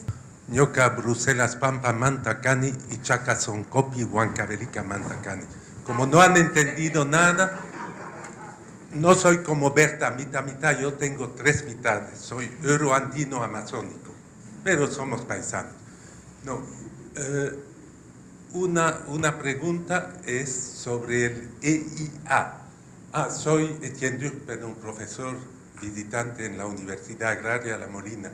Yo escuché de estudiantes míos, forestales y biólogos, que debían hacer los EIA mirando fauna, flora, arbustos, pero no hablando con la gente. Y sobre todo, si había sociólogos, economistas, antropólogos de San Marcos o de la Católica, que no se junten con ellos. Yo estaba un poco sorprendido del impacto cultural. Fui a la Católica y a San Marcos y escuché que para los estudios de impacto social, porque usted habla de impacto ambiental, también hay impacto social, camarada. Les decían, deben hablar con la gente, pero no miren el ambiente. Y si hay biólogos y forestales y cosas así, no hablen con ellos. Entonces, yo digo que esquizofrenia de estudio proponemos, repito, las empresas, no el ministerio. Gabriel acaba de decir que el ministerio estaba fuera de juego para esto. Entonces, ¿cuándo va a entrar el ministerio en la cancha? No sé.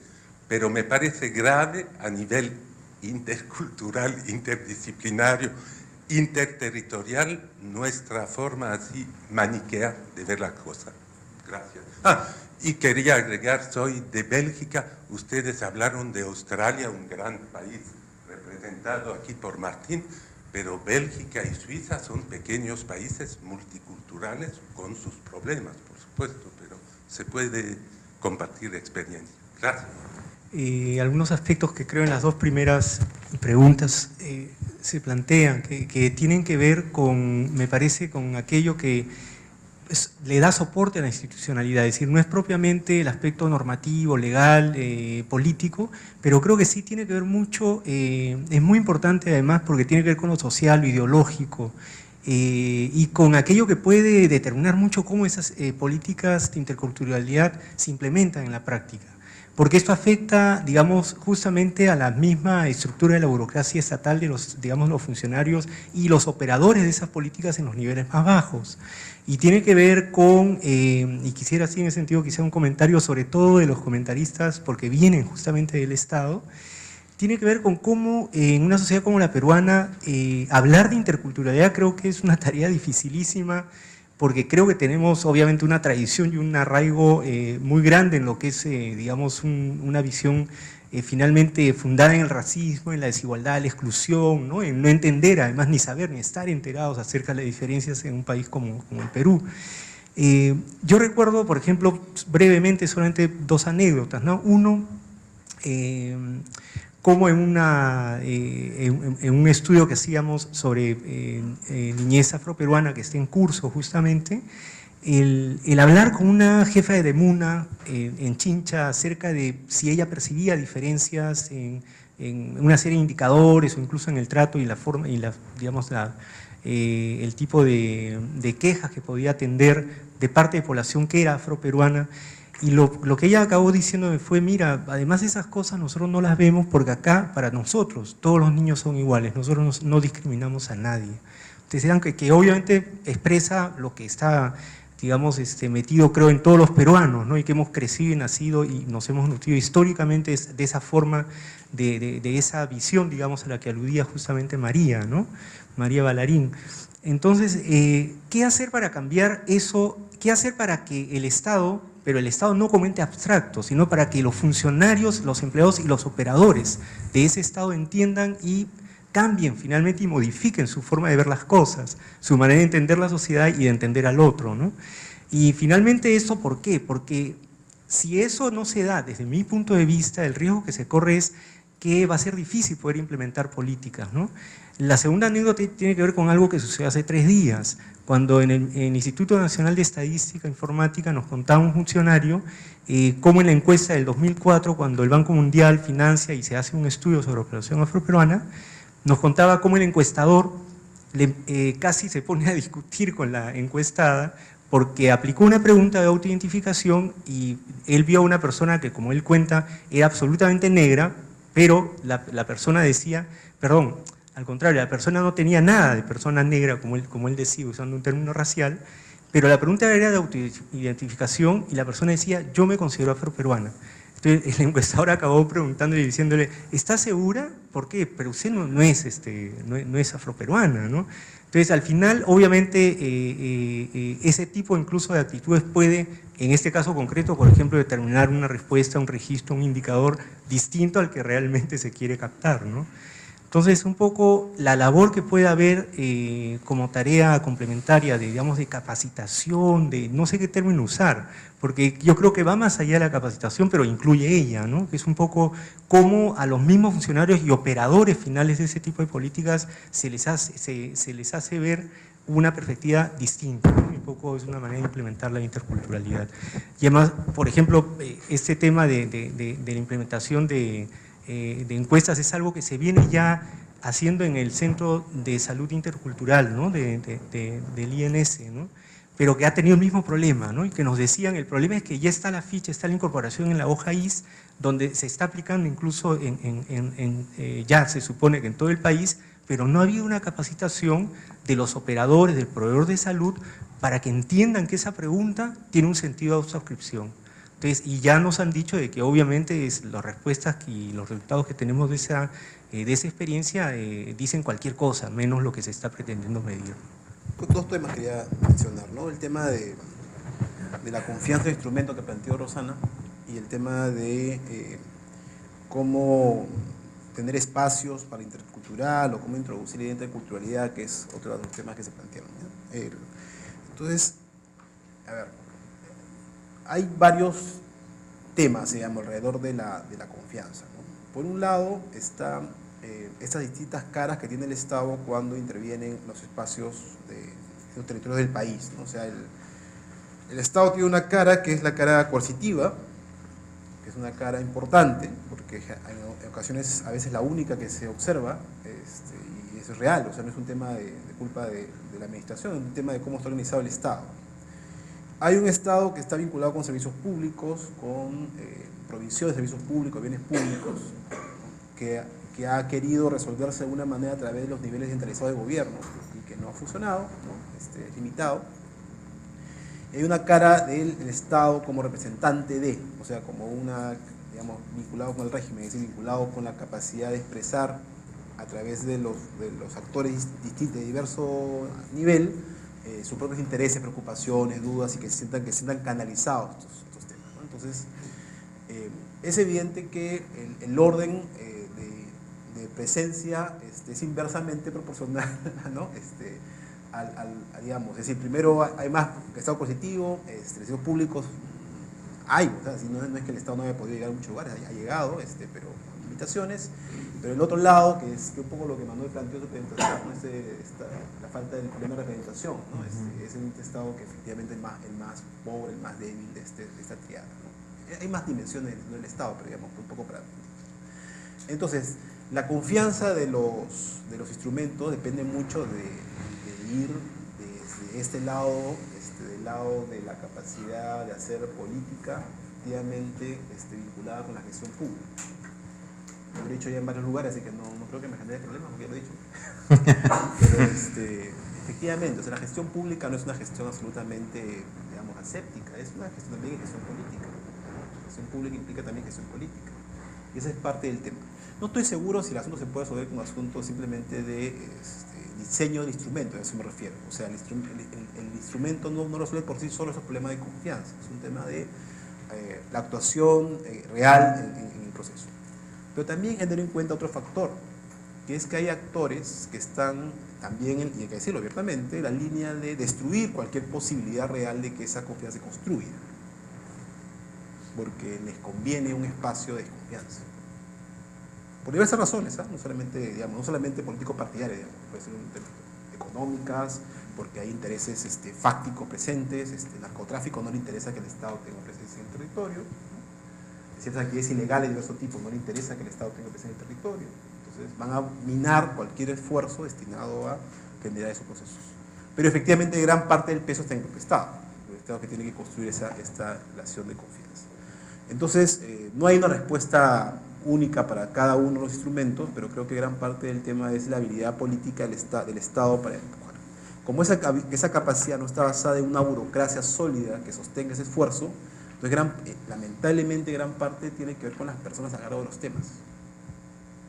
Es un gran déficit del Estado peruano. Gran parte de los asuntos dependen de la capacidad personal de muchas personas a cargo de instituciones durante el tiempo que están, más que por las capacidades preexistentes en la institución y que se sostienen en el tiempo. Entonces es un asunto bien difícil de resolver, pero vamos, ahí gran parte, ese es el tema. El otro tema es un de los espacios para lo intercultural. Obviamente, lo intercultural es un concepto normativo, es decir, no vivimos en una sociedad intercultural en el sentido de que las culturas se respeten mutuamente, o sea, más bien es el camino hacia, ¿no? Estamos en un proceso hacia eso. ¿Cómo construirlo? Primero, que hay que entender de que no todo es un asunto clave, ¿no? Que no todos estamos de acuerdo respecto a cómo enfrentar el tema de la diversidad cultural. O sea, existen múltiples proyectos políticos vinculados con esta idea. Entonces, una cuestión que yo creo es bien complicada es no ignorar esta discusión política, en unos casos, no en un sentido peyorativo, en un sentido positivo, ideológica y normativa sobre estos temas, pero tampoco vincularla estrictamente a un proyecto concreto, porque eso lo que también genera exclusión, ¿no? Hay personas que tenemos otra idea sobre cómo enfrentar la diversidad cultural, entonces no tenemos necesariamente por qué excluir, ¿no? Y que en algunos casos el Estado va a tener que tomar decisiones, va a tener que cortar, o sea, miren, aquí, o sea, esto no va a contentar a todos, va a ocurrir, pero digamos, tener que enfrentar a la gente. Entonces, ¿dónde están esos espacios interculturales, ¿no? Un tema que yo quisiera precisar, porque parece que quizás no se entendió bien, es que yo no creo que este espacio entre los pueblos indígenas y el Estado para discutir permanentemente políticas nacionales pueda ser hecho por el Estado. O sea, es decir, no puede ser diseñado por el Estado. O sea, es un espacio que tiene que ser básicamente diseñado por los pueblos indígenas y que el Estado tiene que reconocer de alguna manera. Y de hecho así ha sido planteado los pueblos indígenas en las reuniones que hemos tenido. O sea, miren, el tema del sistema de coordinación en el Estado, ese sí es un tema básicamente de diseño público, digamos, del Estado, ahí hay problema.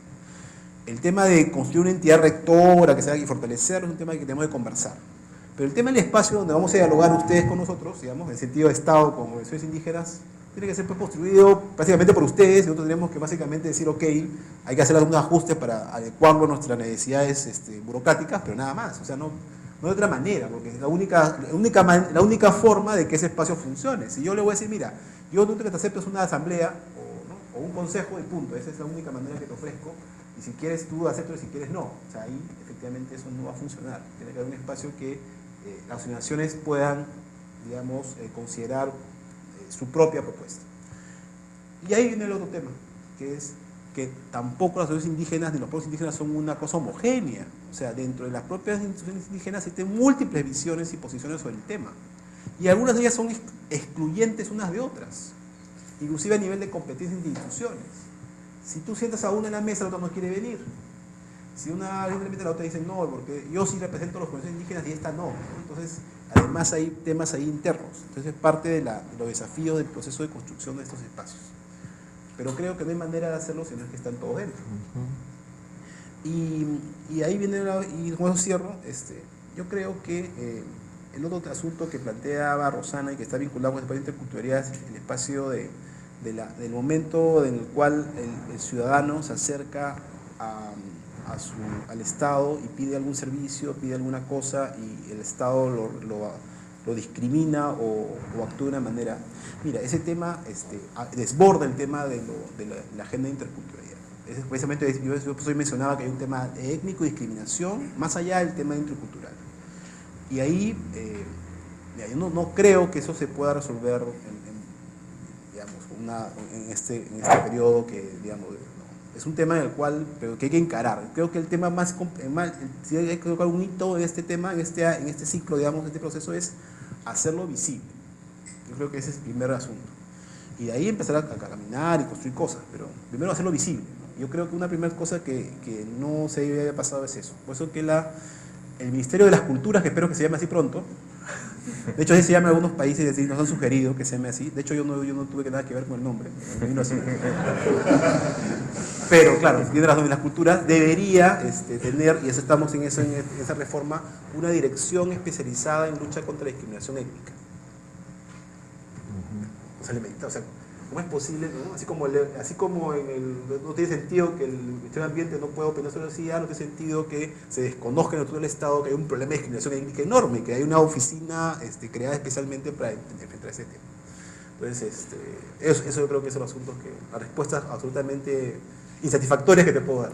Bueno, un par de cositas, creo que nos han sacado tarjeta roja por eso. al panel, así que dos o tres cositas. Una, me parece excelente esta frase que Gabriel planteó, que el ordenamiento territorial como acuerdo social, ¿no? Y creo que eso debería ayudar a desmitificar las dificultades técnicas que significa pasar por esta especie de post-doctorado, que es una ZE y un OT, siguiendo al pie de la letra lo que han aprobado en los años anteriores.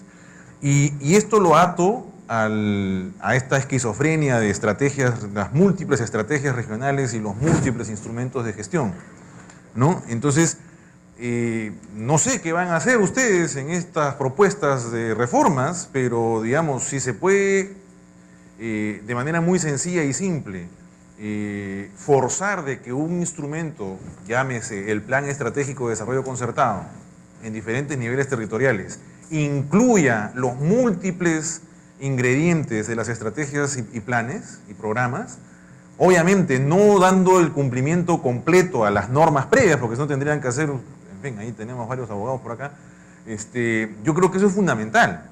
Entonces, yo había dicho cómo tenemos un plan de desarrollo concertado con enfoque territorial, más allá de que terminemos el post-doctorado de la ZE. Ese es el punto, ¿no? Y eso implica tener el acuerdo social. Ahora, eso es fácil decirlo y es mucho más complejo en un contexto de crisis de representación política, ¿no? Entonces, porque ese es el punto, digamos, es cómo forzamos a los distritos, provincias y regiones a tener un instrumento de planificación territorial que sea concertado y que tenga un enfoque territorial. Eso es. Y bueno, y ahí yo creo que sí, digamos, no estoy seguro este tema del orden y piano montano, de si no hemos terminado las EIAs, cómo podemos exigir EAEs y demás finas hierbas. Yo sí creo que sí tenemos que ser agresivos en exigir los otros instrumentos, ¿no? Y yo mencioné las evaluaciones ambientales estratégicas y los planes de gestión de recursos hídricos, ¿no? Ustedes dos han dicho que agua y bosques, o han hablado de recursos estratégicos de acuerdo a cada sitio específico. Pero yo creo que de manera ordenada y sí, probablemente lenta, pero implementar los consejos de cuenca y exigir que tengan planes de gestión de recursos hídricos en las 74 cuencas que han sido aprobadas en ANA, creo que es una cuestión, digamos, no hay manera de evadirlo, ¿no? Y la última, carrera pública, no me acuerdo qué pregunta hubo, pero ciertamente si es que no tenemos un cuerpo técnico continuo y permanente en las regiones y en el nivel nacional, estamos pues fritos, ¿no? Mariano Castro me comentaba, por ejemplo, que Doerran, más allá del caso de José Mogrovejo, que pasó del estado a Doerran tiene personal que ha negociado con más de 8 equipos técnicos en el MINEM y en las autoridades ambientales a lo largo de los 10 años, ¿no? Entonces la memoria de qué se discutió en el 2013, qué se discutió en el 2006, qué se discutió en el 2009, ya se perdió en el Estado peruano. En cambio, en la empresa Doerran tienen la memoria totalmente registrada, ¿no? Entonces no puede ser posible que no tengamos una carrera pública en estos temas. Me pregunta, oye, tú eres sociólogo, ¿qué haces metido en los temas ambientales? Y bueno, define un problema ambiental. Un problema ambiental básicamente es un conflicto por el uso de un recurso o un espacio. Y eso se dilucida o se resuelve a través de un acuerdo. de un acuerdo entre personas. No, o sea, tiene una implicación ambiental, natural, la que quieras, pero se resuelve en última instancia en una situación de relación social. Entonces, ese es el papel que tienen que cumplir los científicos sociales sin duda en este proceso. Bueno, ¿cuál es la forma en la cual tú llegas a este acuerdo? Que es el que te garantiza en el largo plazo la resolución de este problema, más allá de la solución técnica específica al problema que pueda estar ocurriendo, ¿no? Esa existe y costará más o menos, pero ahí está. En casi todos los casos hay como estas disyuntivas, digamos, que ojalá se puedan convertir más en una relación dialéctica, supongo, entre lo estratégico, por un lado, el tema de lineamientos, de política ambiental, de política intercultural, y lo específico, ¿no?